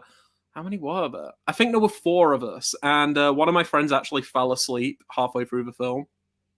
Yeah, I can see why. Yeah, it's so bad. But it's getting a sequel. Yeah, is it? Yeah, they're making a Bloodshot sequel somehow. Like, they done the Ghostbusters Afterlife and blocked all the trailer reactions, didn't they? Did they block the trailer reactions? Yeah, but then they allowed them on again like 2 days later. I think it's because they were having a trailer breakdown with the director, so maybe that was something to do with it. But they've got like the Greyhound with Tom Hanks. That was a terrible film in my opinion. That was so bad. I did not like. Is that the one where he's like the captain of the boat and everything? It was on Apple TV. So dull. So boring. They do the James Bond films. Did they? I didn't even know they do the James Bond films. That's crazy. Yeah, got Casino Royale here and Spectre and stuff. So okay. Yeah, they've done. They're a mixed bag. That's the best thing. Let's put it that way. Sometimes good, sometimes bad. Doesn't mean everything's going to be great and everything's going to be awful, but they do some dodgy ones, put it that way. I'm only getting the first 3 Halloween 4Ks. I don't feel like spending a lot on Halloween 4 and 5. Correct me if I'm wrong, Lauren, but did you put up ages ago that you had the Halloween 4 and 5 on Blu-ray? I'm sure you have. Maybe I'm wrong. Yeah, but I think Lauren has 4 and 5 on Blu-ray, so she's just getting the first 3. But I might be. Yeah, I think so. I think everyone's getting the first one, aren't they? Oh yeah. Climax is wild. Yeah, it's such a good movie. I love the dance routine at the start. It's just great. It's amazing. I love how the last half of that film is just like one unbroken like 35-minute take, like with no cut. It's so incredible. and everyone's just losing the shit. Yes. Oh, I've seen that film too many times. Like it's a film that like every time I watch it, it's like actually kind of distressing because I'm like, this is so terrifying. Like imagining what they're going through is terrifying. But I've watched it like 6 times. Like you're on the journey with them a little bit, isn't it? Because just all the one-shot takes and everything. But it's a really well-directed film. Really well-directed. I think the best thing about that is you don't see anything they're seeing because it's like in other films where like drugs, like I don't want to give too much away about the film, but the whole premise is about a bunch of dancers kind of get spiked with LSD. That's like the overall premise of the film. And in other films, even like films by Gaspar Noé, like Enter the Void, you'd usually see like some trippy visuals, you know, like Midsommar, like when the drugs are used in Midsommar, you get trippy visuals, but in Climax, you just see them reacting. You don't see anything. And I think that weirdly has a like bigger impact. Like, you know, that scene where, the lead girl in it, Sophia Boutella or whatever her name is, she's just like having that massive 5-minute freak out where she's like looking at the painting and you're like, what is she seeing? But she's like screaming her lungs out. It's amazing. It's incredible acting. Really good point that actually, Leon, because in them type of films you usually do see some weird imagery and stuff, but you're just looking at these people off the trolley, aren't you? So, and you've got no idea what they're actually seeing, which in a weird way makes it scarier, I think, because it's like you're trying to like come up in your mind, like with your imagination, you're like, what is going on in their head? It's fantastic. I love it. Totally agree with that, mate, definitely. What is your favourite Spielberg film? Jurassic Park. Jurassic Park or Jaws for me. I probably it's out of them two, definitely. Out of them two, innit? Yeah. Gotta be on it. Yeah. Have you ever seen Schindler's List? I've seen it once. I need to rewatch it. I remember moments from it, especially that sniper guy on the roof. Have you seen it, Leon? Yeah, I watched it for the first time last year, and it's a really great film, don't get me wrong, but it's definitely not one I'll be going back to rewatch a lot, I don't think. It's a very kind of emotionally exhausting film, like very draining, you know? And obviously, based on like the subject matter, that's the intended effect, but it's such a hard watch, but I don't know if I could class it as like a favorite necessarily, you know? Yeah. But it's a good film. It's a really good film. I have got plans to rewatch it again because my fiance's never seen it, and we went to Poland like 6 years ago, so I've been waiting to watch it ever since. No, but we are going to watch it at some point. She wants to watch it, so. Sophie's Retro Revival. Hey guys, just subbed. Thank you so much, Sophie. I don't know if that's to both of us or whatever, but thank you. Cheers. Do you think that the R rating is being used correctly nowadays? Watch Fury Road, and apart from a little blood here and there, I don't think it warranted the R rating that much. It could have been a 12, in my opinion. Well, I don't know. I mean, Don't Breathe 2 has some distressing moments, I suppose, but I think it probably could have got away with being a 15, and it's an 18. So but at the same time, I feel like the Suicide Squad could have been an 18 based on how like excessive some of the gore is in that film. It's like I've seen a lot of people be like, "Why isn't that an 18?" And in that case, I could kind of understand because it is so gory, like the Suicide Squad. But the fact that that has the same rating as like the first Suicide Squad is strange to me, considering like the difference in content. You know, because the first Suicide Squad's like a PG-13 in America, and then this one's R-rated. It's like I just think the age ratings over here in particular just confuse me. It's like a film that's like a PG-13 in America, like The Ring remake can be a 15, but then the Suicide Squad's also a 15. It's crazy. I don't get the R ratings that much, to be honest. Me neither. I think I've got a point there, to be honest. Sometimes I don't really agree with the ratings that films get at all. I wish there's like 8 films over here that are still banned, isn't it? I hate it when they ban movies. Yeah, me too. It's like I just don't get it. I don't get it. Better than having like 80 though from the 80s on that. Oh god, yeah, the video nasty list. Yeah. I watched Eden Lake and Irreversible back to back the other day. I had to watch Run Fat Boy Run to cheer myself up. Yeah, I'm not surprised, Oh, Andy. You couldn't have picked two more disturbing films there, oh could my you? God. Eden Can we Lake's such talk a good about Eden movie. Lake? Yeah, So good. Oh, yeah, amazing film. It's like one of those films, it's like when people talk about underrated films, that's one that kind of comes to mind for me because no one speaks about it, but everyone who's seen it loves it, you know? I've never heard anyone say they didn't like it. I think you feel really bad for the couple. Just a nice couple that are in Yeah. love and stuff, and then they just don't know what they're in for, really, do they? And Yeah. one of the most distressing endings I've ever seen in a film, to be Oh honest. my God, yeah. That ending is just crazy. Yeah, I think the performances all around are great because they got like it's weird to kind of see Michael Fassbender before he was big and popular in yeah, a film like that. But yeah, the cast and oh, it's so good. yeah. Such a good film. Yeah, it's sort of made around that time as well, where it was like the hoodie culture and stuff, wasn't it? And Yeah. the Asbo culture and stuff like that. When Mhm. David Cameron was going around saying "hug a hoodie" and all this, Yeah. and it just fitted with the time. But it still works now, obviously. Oh But yeah, it 100%. came out at the right time. That film for me, I think, Yeah, because that's all 100%. you heard in the papers and stuff, wasn't it? Like teenagers committing atrocities and stuff. Yeah. Yeah, but it's a really, really good film. I love it. Uh, Yeah. Um, I highly recommend Trial by Fire on Netflix, a movie which perfectly demonstrates how cruel and corrupt modern governments can be. That's Darrow Baldacchino. I hope I'm pronouncing that correctly.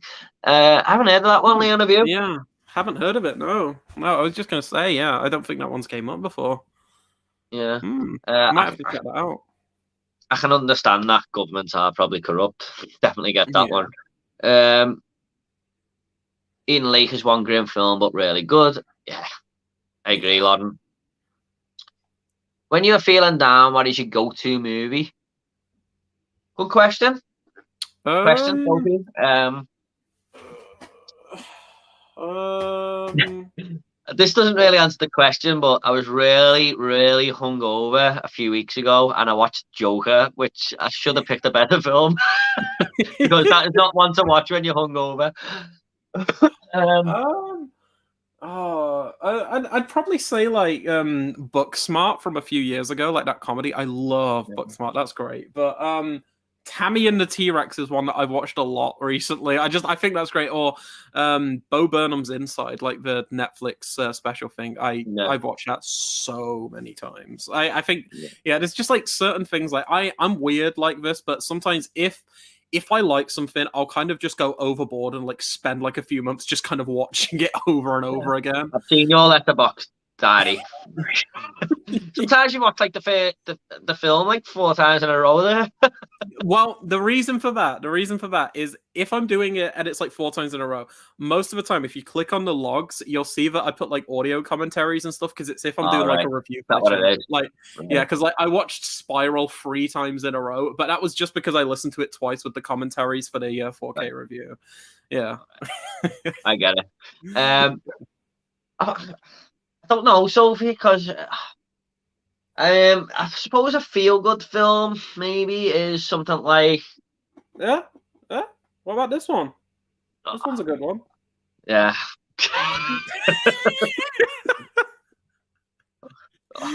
Yeah, I can't even look at that when I'm down, mate. Can't even look at the cover. I don't know.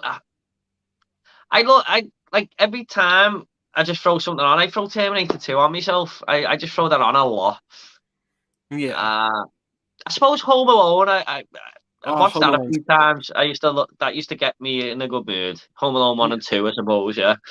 Yeah, I think Yeah. the first two in the Cornetto trilogy, Short of a Dead and Hot Fuzz, kind of I'd say they work for this answer for me because it's just I watched those films so much as a kid. Like I had the DVDs for those, so it was just kind of like one of the few films I had, so I just watched over and over and over again type thing. So I just have like fond memories, and it's like Yeah. I can kind of put it on, and even if I'm not like fully invested, and it's like I feel a bit crap or something, I know there's something like comfort thing in the back, like comfort Yeah. food type thing. Yeah. Another one is the original Spider-Man, like the Sam Raimi Spider-Man. I love that film so much, Great and film. Yeah, I could watch that any day. Like, if someone said to me, "Do you want to watch Spider-Man?" I would just watch it. No questions asked. I love that film. Everyone says Spider-Man 2 is better, and on a technical level, I agree. But Willem Dafoe as Green Goblin will always put a smile on my face. I think it's just one of the greatest villains. He's so much fun. I think I prefer the first one a little bit more. I mean, yeah, I just remember watching that so many times on DVD, and I think we were discussing it the other day when it had the red case and stuff. Yes. Yeah. So I hope that answers your question, Sophie. I mean, yeah, there's a couple of examples anyway. You're not wrong, Lauren. It was a tough watch. Oh, that's talking about Eden Malik. The American distribution for Hellraiser 2 sent Clive Barker the standee, and he called a plumber out, and he seen the standee and said, "The guy who wrote that film is one fucked up sob, lol." All right, about Clive Barker. Yeah, I think so. Clive Barker's actually from Liverpool, isn't he? Yeah.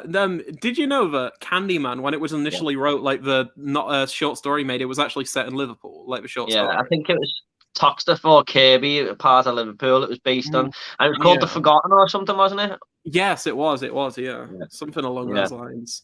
Yeah, I haven't read it. I'd like to though. My dad has. Yeah, I'll have to read it sometime. Yeah. My mum has just came in the room and watched some of this stream, and she says hi. Hi, Lauren's mum.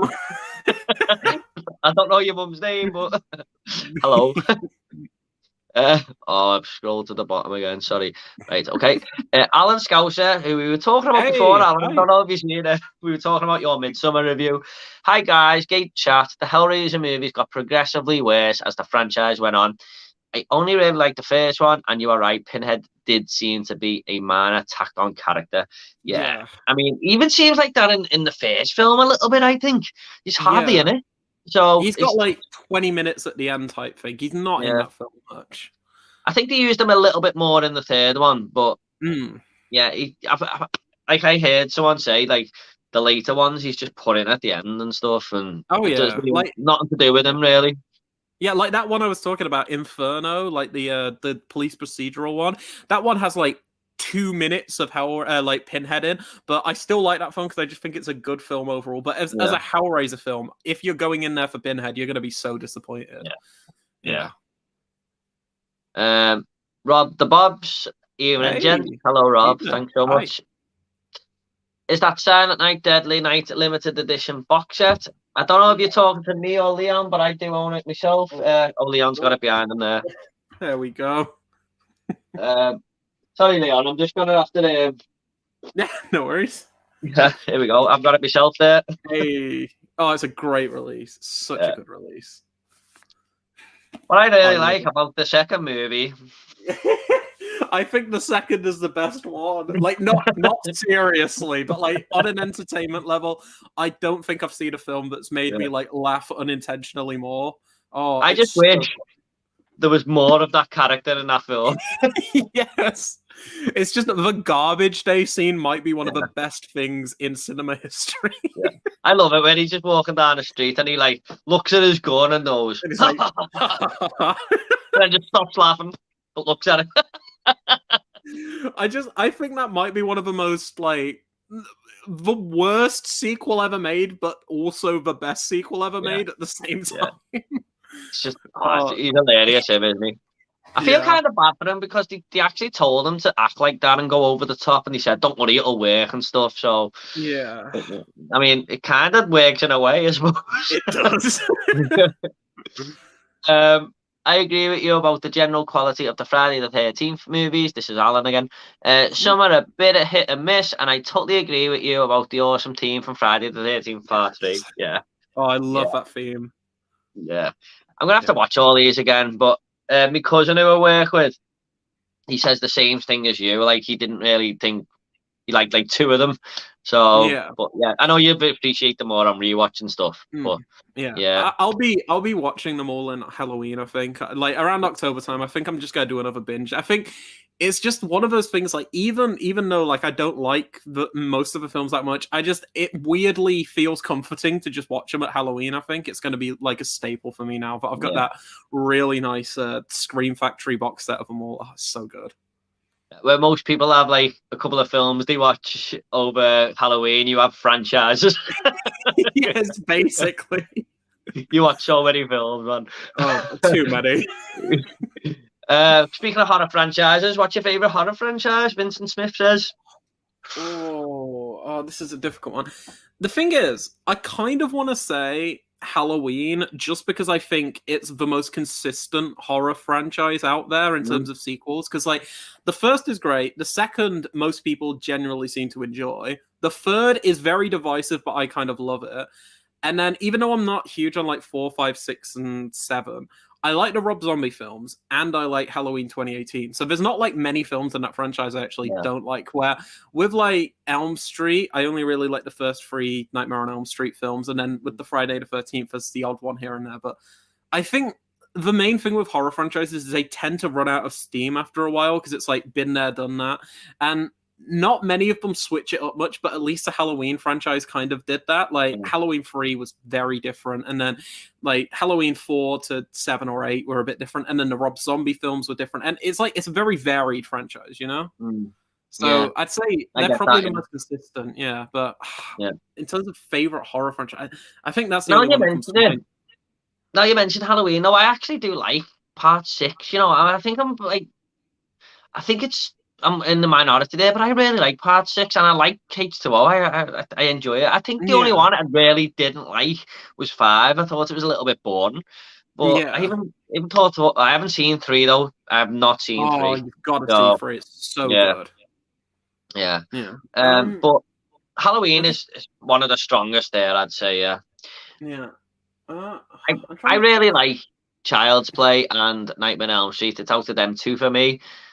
But I have a lot of nostalgia for Nightmare on Elm Street because it's what got me into horror, and I feel like I owe that franchise a lot because it was the first real horror film I was allowed to sit down and watch. And I love Freddy as a character and stuff. 4 and 5 and 6 aren't great movies, but I do like New Nightmare. I don't mind the remake. I know it's not a great, but I don't mind it. But Nightmare on Elm Street 3 is like one of my favorite horror films of all time. But Child's Play is a stronger franchise, to be honest. There's only one film I haven't liked in that franchise, and it's not See the Chucky. I actually like that. Is it number 3? No, it's Cult, the latest one. But the thing with the Child's Play films is I'm kind of like on the inverse of that. I only really like Child's Play 3, Seed of Chucky, and the remake. They're the only 3 I really like out of that franchise, and I really wish I liked them more. No, I don't. I'm not a fan of the first 2, and I think Bride is okay. Bride's all right. But I just think like Cult goes like Curse and Cult. I wasn't a fan of really. I don't think. I think 2 is the best one, so I might have to give it a rewatch. I think it's one of those franchises that might work more. Like talking about, like watching a film again and kind of liking it more on the second view. And it might be like that for those. Yeah. Have you watched them in a while, or? When would I have watched them? I watched the first one after seeing the remake. I actually saw the remake for that first, and then I went back and saw the first one on Prime, and I was like, it's all right. And then I think I watched the second one like a few weeks later, and then didn't watch any of them until last year when I was going through all of those horror franchises like Friday the 13th, and I watched 3 to Cult of Chucky. So I watched like 3 onwards past them, but I haven't seen the second for a few years, I don't think. Right, okay. So what would you say, Halloween then, Leon? I think so in terms of consistency. I think it's the horror franchise with the most. Actually, I've got one. It almost escaped my mind. Psycho. Psycho is an amazing franchise. Like I've only seen 1 and 2, but I've been told that I really need to watch 3. 3's so good. What do you think of Psycho 2? I thought it was brilliant. One of the most underrated horror movies ever. It's just such a good mystery and whodunit film. It really is. Yeah. I think I enjoy Psycho 2 more. I don't think it's a better film, but I think on an entertainment level, Psycho 2 is a Yeah. bit more interesting because it's just I think the performance is better. I think oh god, what's Norman Bates? I'm forgetting his name. Why am I forgetting his name? Anthony. Anthony Perkins. Anthony Perkins. Oh, Yeah. there we go. Yeah, I think his performance in Psycho 2 is better because with the first Psycho, you're introduced to him, and obviously he's got quite a bit of screen time, but it's only for the second half of that film, really. You Yeah. know, like the first half of that film, he's not really present, but in the second film, he's the main character. It's kind of like, you know, with Don't Breathe, like you were talking about before, you're taking the antagonist of the first film and creating him into like the protagonist who you root for, and getting audiences to kind of root for the killer in Psycho is like kind of a crazy thing to like ask. But within the first 20 minutes, you want Norman to succeed. You're like, I just want this guy to like get on. I want him to move past everything. And it's such a good film. I love Psycho 2. It's a very clever movie. Very clever. I think it's so like underrated. So underrated. Tarantino actually said he likes the second one better, which is mad. So he's in case anyone didn't hear, Leon whispered it to me. You like Psycho 2 better than 1, just in case you missed that. Yeah, I think Psycho 1 is better though, but I just appreciate the second more. I done a top 10 underrated movies years ago, like last year, and Psycho 2 is actually on that. So yes, that's awesome. Yeah, it's a great movie. How you doing, movie worm? Enjoying the live feed? Hello, Andrew. Thank you so much for coming along, mate. Cheers. Always good to hear from you. I'm still here, guys, watching. I'm gutted I'm missing out on that True Romance 4K. Yeah, I've only seen the film once. I can't remember too much, but I'm even gutted that I missed out on that now. So I know you're a big fan of that film, Leon, aren't you? Yeah, I think it's still in stock on Amazon if you want it. Like, I think they're selling. It might just be the Blu-ray one now, but I know there's one of them that's in stock on Amazon. But oh my god, True Romance is just one of those films that I think like. If Tarantino directed that film, it would be like probably my second favorite Tarantino film because I just think that script is just amazing. I love the characters so much. I think every character in True Romance is just so interesting. And just like you get like the little scenes with like Dennis Hopper and Christopher Walken and Gary Oldman playing the drug dealer is just like the best Gary Oldman thing ever. It's so kind of out of left field seeing him in a role like that.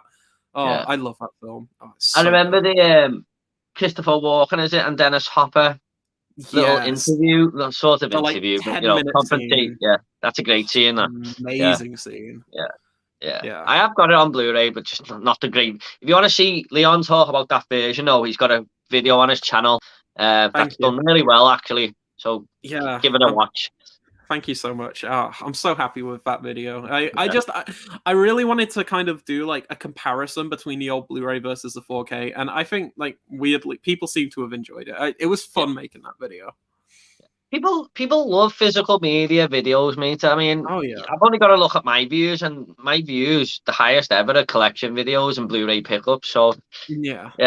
So you're doing the right thing there, mate. Definitely going the right. Plus you're a very likable person. I do have 4 and 5 on Blu-ray. I remember you picking them up years ago, Lauren, I think. What's your favorite Arrow 4K box set and 4K picture quality? 4K box set. I don't think I own any Arrow 4K box sets.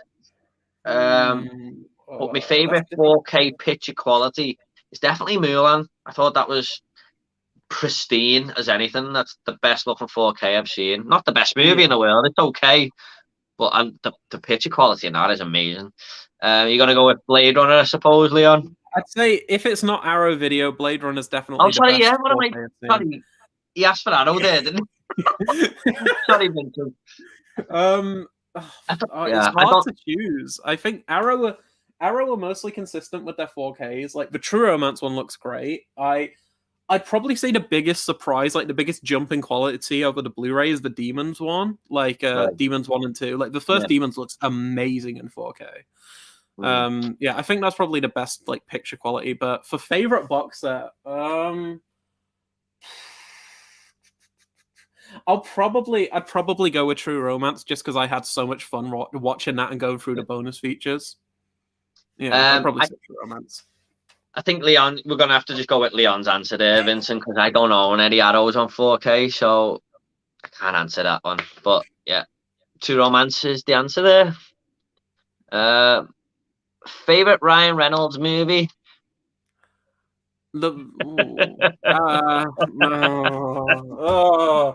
me tell you what it isn't. It's not Free Guy.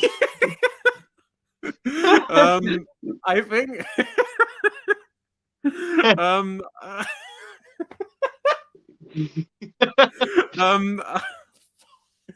oh my god. I think my favorite Ryan Reynolds film, like in terms of performance, is he did a film called The Voices. Have you ever seen that? Was we talking about this on your stream the other day? It might have been. It's the one where he like works at like a place and he's like, it's like super underrated. He's got voices in his head essentially telling him to kill people. It's so good. Yeah, no, actually, my friend in work has told me about this movie though, and he said you wouldn't think Ryan Reynolds is in it, but he is. Oh, he's great in it. Like, it's genuinely like it's got the goofy Ryan Reynolds humor, you know, where he's like very kind of like I don't even want to say like the ironic sense of humor. It's very much a Ryan Reynolds like comedic performance, but it's also very serious and it's got a lot of kind of layers to it, and you can kind of like look at him as more like a character instead of just Ryan Reynolds playing Ryan Reynolds, you know? Yeah. I really like that film. Yeah. I think The Voices is probably that for me. Or Buried. Have you ever seen Buried? Yeah, I've seen that. Yeah, good movie. I think he's really good in that. Because that's just him carrying that film, isn't it? Basically. Oh, yeah. So yeah, that's a very good performance by Ryan Reynolds. Actually, I don't know. Deadpool 2. I preferred it over the first a little bit. Yeah, I think the second's better for sure. You know, I really like Free Guy though. I'm not joking. I'm not just saying it. I really like him in it. So yeah, I put it like 15th or something on my ranking of this year, but I think I'm gonna have to bump it up because I really enjoyed it. I know. Sorry, Leon. I know you didn't. No. As long as you enjoyed it, like the thing with me is, I always go into films hoping I'd like them. So if anything, I'm like jealous that you kind of got more out of it than me, you know. So as long as you enjoyed it, as long as it connected with someone, then like it was a success as a film, you know. And that's like your audience not laughing or anything. Oh no! So I went to the it was like the screen unseen, you know, where you go to like a random film early, and it was the most packed out I've seen a screen unseen in a very long time. But the one before that was have you heard of the film Another Round, the like Danish comedy film from that film is it was so the thing about Blackpool, I'm not trying to shit on Blackpool, but when Another Round came up and subtitles were on screen, multiple people walked out. That's the kind of audiences we get over here. But people were laughing like consistently who actually stick through for Another Round. But I stayed for about 50 to 60 minutes of Free Guy before like dipping out. I couldn't handle it anymore. And I didn't hear the audience laugh once in that hour. And I swear to God, I'm not making that up. And it was weird because it was like, you know, sometimes in comedy films where there'll be a joke and then they'll leave a bit of time for the audience to kind of laugh before, so you don't miss any important information. There's kind of like that pause. There was so many like pauses where nobody laughed, and I was like, oh, it was like kind of embarrassing for me. I was just like, oh, someone laugh, please. Would you not say it's anything to do with the audience though? Because my audience were just laughing all the time. So do you reckon that would enhance the movie a little bit? Or? I think so. I think with comedies, especially, if you go to a comedy and no one's laughing, it can kind of like break a film in the same way that like if you went to like a horror film and everyone was on their phone just not paying attention, or they were just being like, you know, the annoying like cinema type goers. If it was like that, I think that'd ruin a film for me as well. But I think it was just like the dead silence kind of really. I don't know. There's a lot of issues I have with that film, but I do think the comedy just never landed for me. That was the big one for me. But at the same time, I'm just glad you enjoyed it, because at least someone's enjoying it, you know? And yeah, it's just good to hear people actually enjoy films. I say this to Lauren a lot, but I prefer it when there's like a divide between films. So if like I love a film and someone else hates it, I love that because I can actually have a discussion and see like the complete opposite end of the spectrum. It's like, oh, I love this film. So it's like if you watched Buffalo 66 and absolutely hated it, I'd be like, we have to talk about this because I'd get even more excited. You want to know why and stuff. Yeah, and it's just I think that'd be such an interesting discussion. It's like you said earlier, if everyone reviewed Free Guy and gave it an 8 out of 10, it'd be really boring because if everyone said the same thing, you know? Yeah. So I just love that there's like this divide, and just like some people love films, some people don't like them. Yeah. It's interesting to me. By the way, while we're on the subject of people laughing, did anyone laugh at the Texas Chainsaw Massacre in certain parts in your one?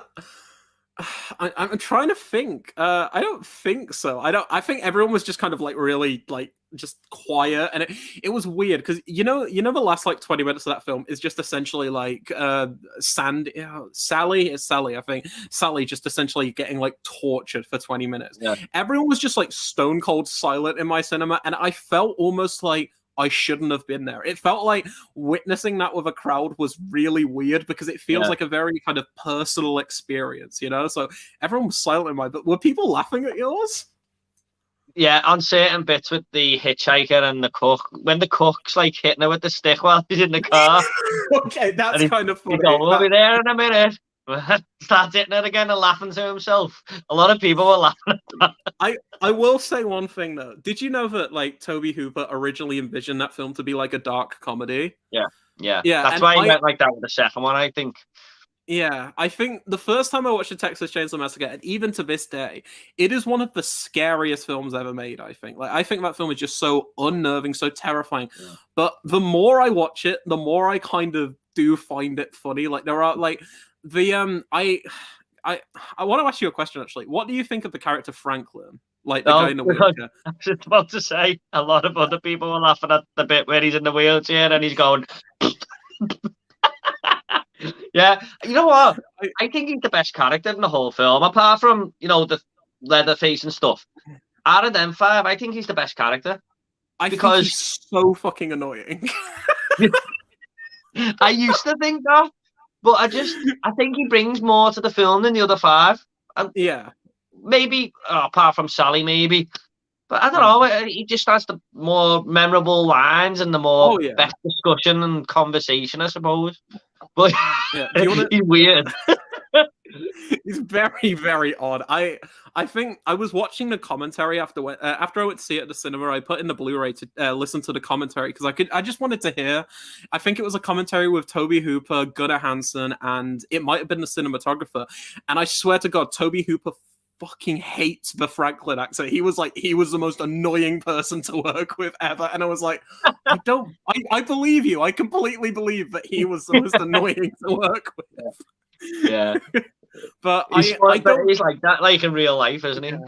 Yeah. It's like the thing is though, it works because it's such a varied group. Like the cast, like the group in that film, they're so varied. But like you said, it kind of works because he's the one who has the best lines or the best scenes.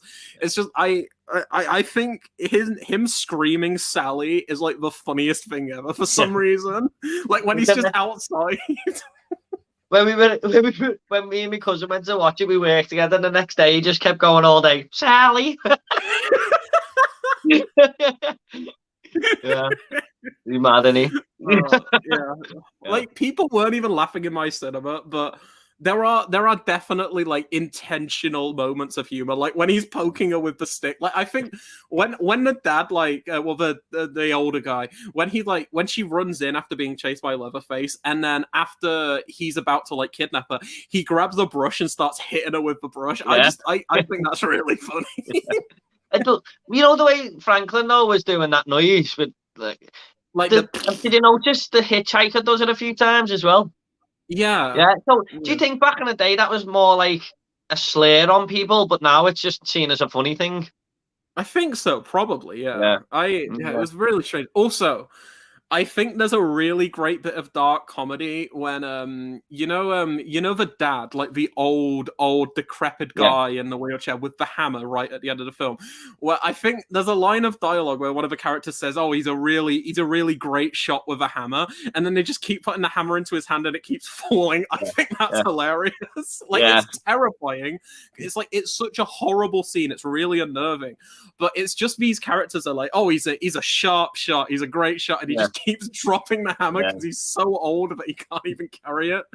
I do think Yeah, there's like a lot of like humor in that film, which the more I watch that film, the funnier it becomes, yeah, even though it's still really scary, yeah. you know? Yeah, it's so It's just good. an amazing movie, isn't it? Really, like, it's I want got to watch it again. I want to yeah. watch it again. Every time I watch it, I want to watch it again. Every Oh time. yeah. Uh, um. All right. Well, we'll get back to the comments then. Yeah. Leon, do you want to go for another? Should we just race through the comments now and get to the end, Yeah. or Yeah. yeah? Let's do it. Let's Okay. do it. When Starship Troopers was released in '97, ABC Cinema in Plymouth rated it a 15, and I got a lot of shit for it. And the higher up people told them it was an 18. Lol. Yeah, I do think actually that should be an 18. To be honest, there's some really violent moments in that film. I've You seen never it? seen it. No, Oh, I need Leon. to. I've got the Blu-ray though. I Yeah. really want to see it. You know, when you're Yeah. doing all these unwatched movies, watch that one first. Okay. It's Yeah. great. It's I've Paul definitely Verhoeven as well, who directed RoboCop, so you can Yeah. expect some violence. Yeah. I think the next film I'm gonna be watching is it here? Oh, I don't know where it is, but I brought like a pile of films. That is it there? No, it's not there. I brought a pile of films down the other day, and one of them was actually based on a recommendation. I've got Sorcerer already. I'm gonna be watching Oh yeah. Sorcerer soon. Yeah, I think and we were talking about it on your stream last week, weren't we? yeah, and there's another one I watched. Now, I didn't love it like you do, but I did enjoy it, and I do actually speak about it. But I checked out Blow.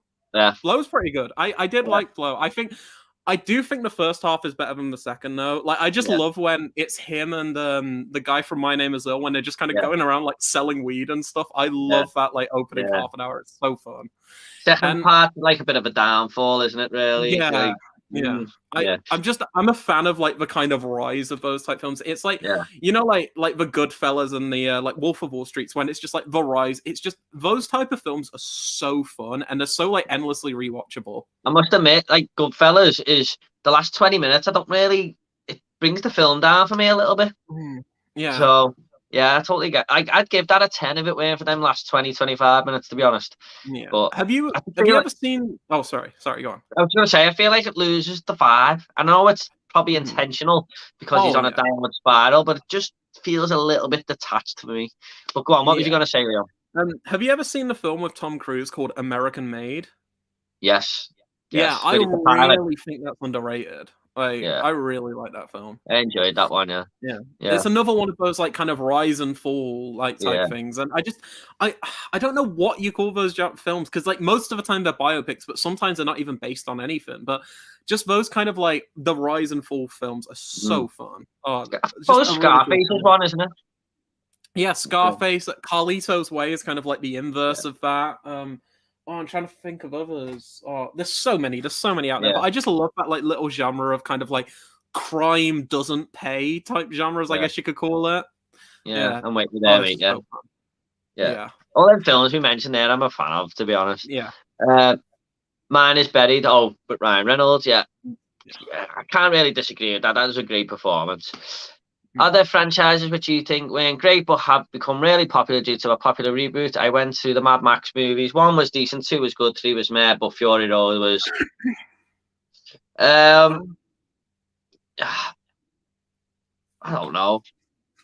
I can't think of any. It's not a franchise, but I guess you could say The Thing because like John Carpenter's The Thing spawned the prequel, Yeah. and it's kind of like there was like a video game, and it's kind of like I'd say The Thing is more iconic because of his remake than the original like Thing from Another World. Remake.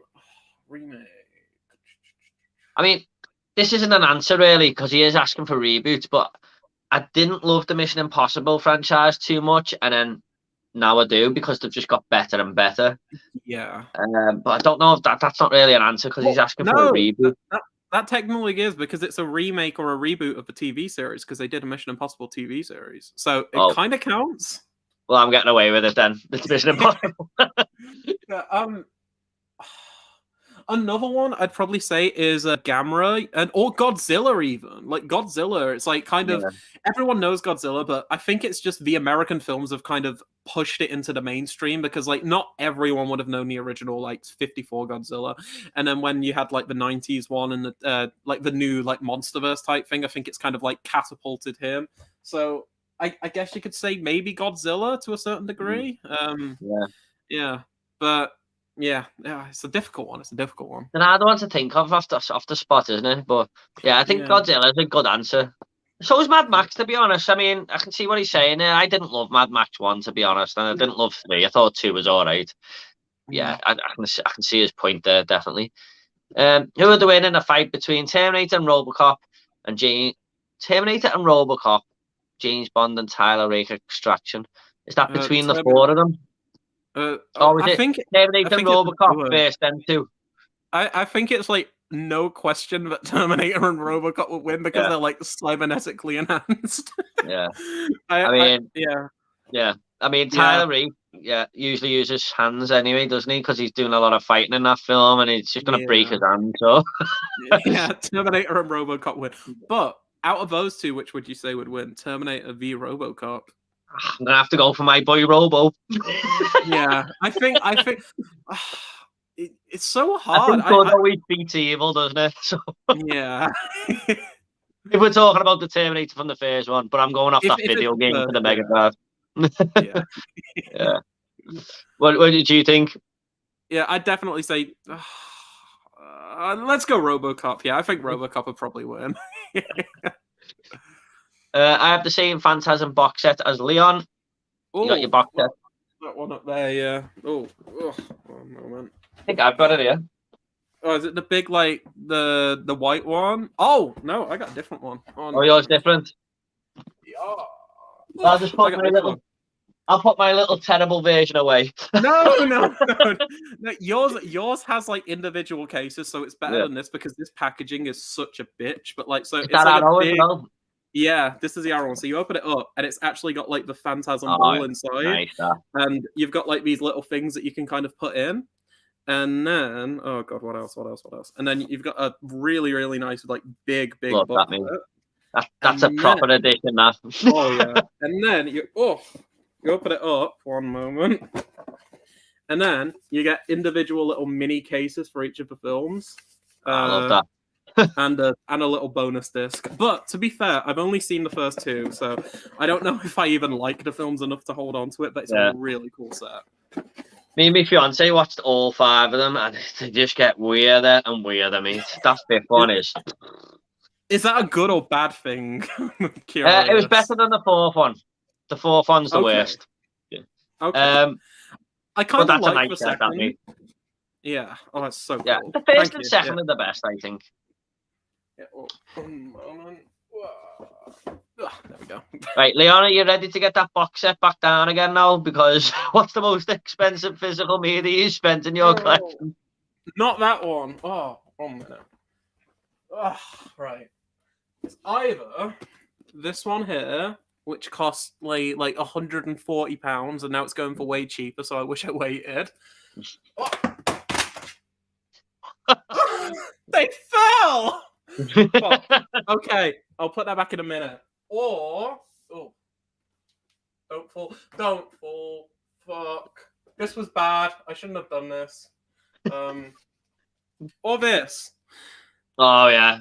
Like £150, is that? Yeah, it's so expensive. I think that's probably it for me. That's the most expensive.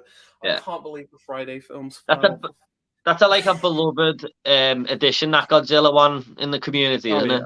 Oh, it's so good. It's so good. The only issue I have with that packaging, or that release, is the packaging is so bad. It's like, you know those releases where they've got like the disc holders inside. It's like a book type thing. It's one of those, and the discs are so hard to get out. It's like, it's actually really shit packaging in my opinion, which is why I want to give a quick shout out to Jason for sending over these little lovely cases here, which I've got all of the discs in because it's so much easier to get out. Yeah. So shout out to Jason Brett. Cheers for that, Jason. Making life simple. I don't know. I haven't got anything as much as expensive as Leon. Honestly, it's probably that Robocop set I bought for like 25 quid or something. I've got Lord of the Rings, the extended editions. I know they go for like £60, but my girlfriend bought me them. So, yeah, I haven't really spent too much on one edition, to be honest. So I can't. Yeah, Leon's the man for that. Luke from Movie Massacre 1987. Hi, guys. Hope you're all well and having a great stream. Yeah, we are. Thanks, Luke. Yeah, had a really good stream. Yeah. The Young Movie Guy, do you guys have a favourite vampire movie? Mine's The Lost Boys. That is also mine. Amazing film. Either The Lost Boys or there's so many Arrow films I can pick out. The Addiction by Abel Ferrara is an amazing vampire film, but like no one ever talks about this one. Really great film. Never even heard of that one, Leon. Oh, it's so good. And where is it? Kind of. Oh, don't fall. Everything's fallen. Bliss is like an amazing kind of vampire film. It's like it's not completely vampire, but it kind of is at the same time. This is amazing, but The Lost Boys is definitely the best. I agree. Did you hear Near Dark getting a 4K release? I've never seen Near Dark. Is it any good? Yeah, it's good. It's okay. Yeah, I've only seen it once years ago, but I enjoyed it. It's like a Western vampire film. It's weird. Okay. It's like all on the road and stuff. Bill Paxton's in it, so. Oh, okay. Yeah, I'll have to check it out. Watch, definitely. Have you seen a film called FM on the Arrow label? I really enjoyed it. Worth checking out. You're just gonna pull it out again now, aren't you? I've never even heard of it. Yeah, I got to be honest. I wasn't huge on it, to be honest. It's got a really great soundtrack. Like the soundtrack's great, but I just didn't connect with the film too much, to be honest. But I'd recommend it to people because it might be more up their alley, you know? It's like definitely one I can see like people loving. But I wasn't huge on it. But yeah, it's decent. Is there any films you don't own, Leon?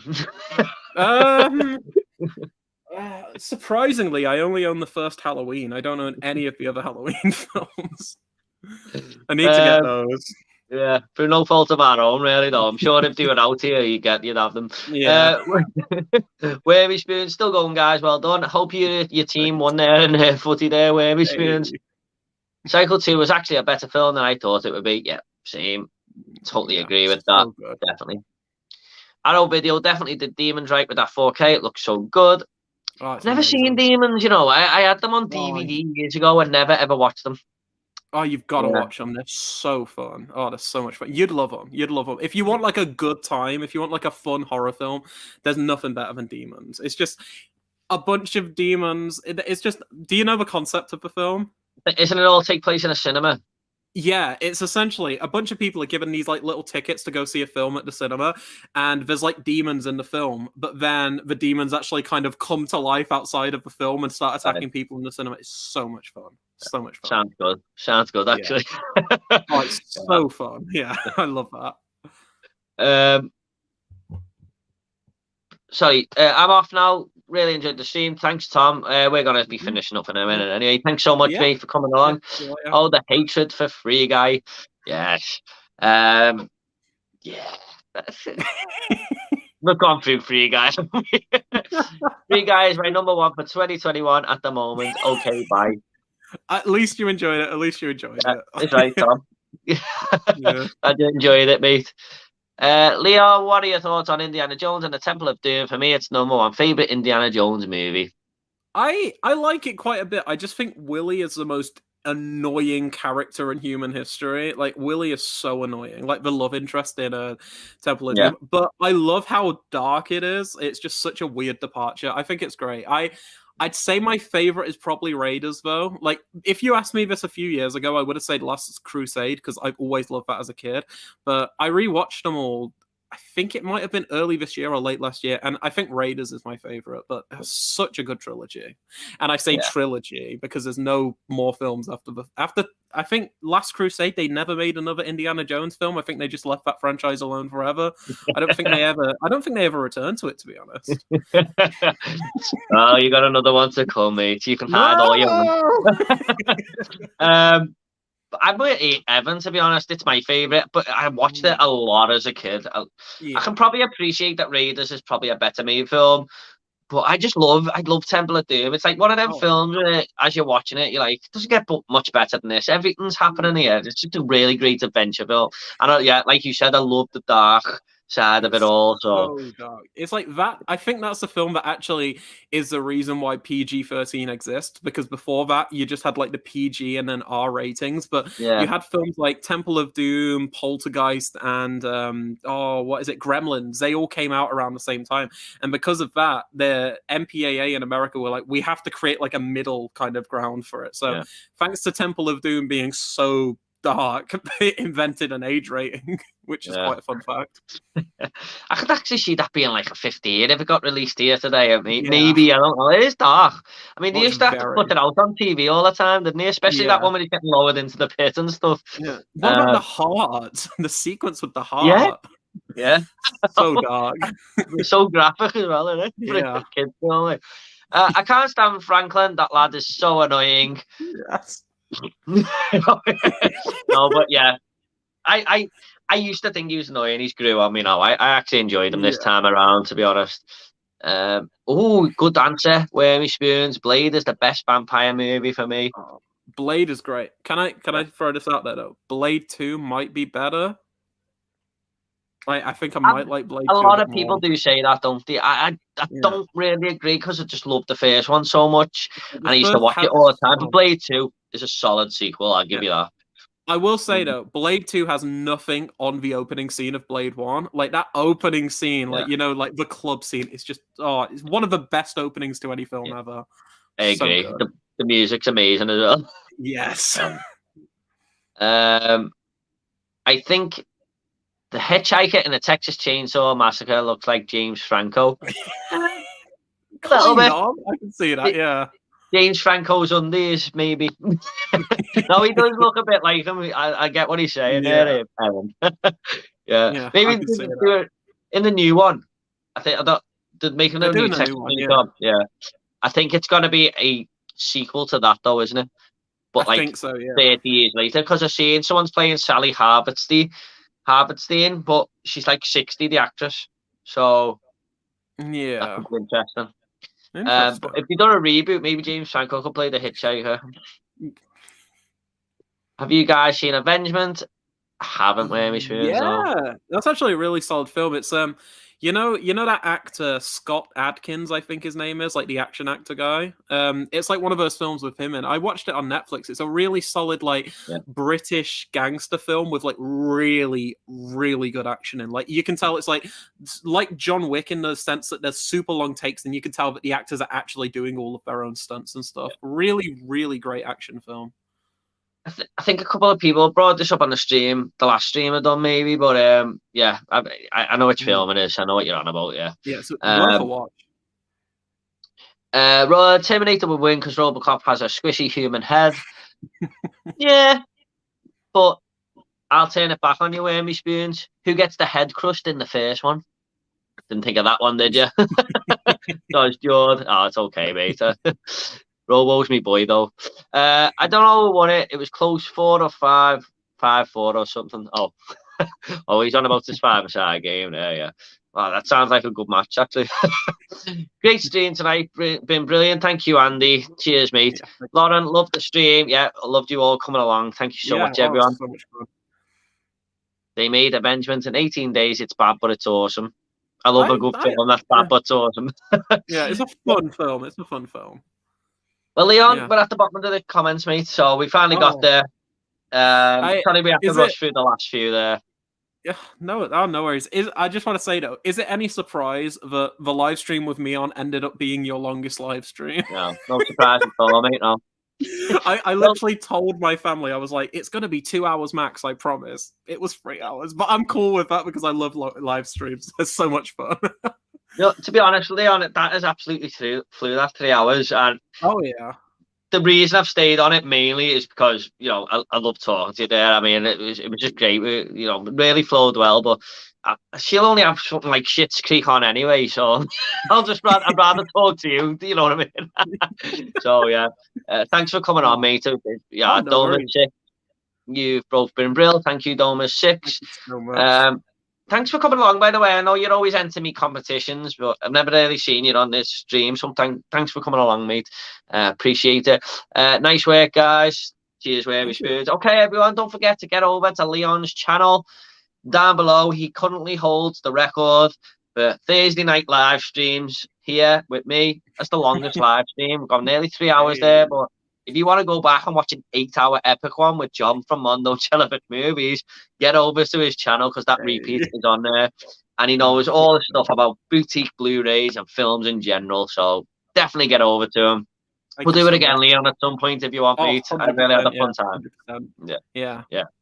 Okay. I hope you get a few subs off this video. Thank you so much. Yeah. Even if nobody comes and checks out the channel, it was just worth it to have a chat. It was so much fun. Yeah, I really enjoyed it, mate. I think maybe the next one we'll do me, you, and John if you want or something. Whatever. Yeah, that'd be awesome. That'd be awesome. Yeah. Okay, everyone. Thank you so much for coming along. One more comment. Great stream. Thank you so much, Evan. Thanks for the questions. Okay, guys, take it all easy. And I'll see you on the next one. One more comment. See you guys. I'll see you in all the next video. Take it easy. See you later. Bye.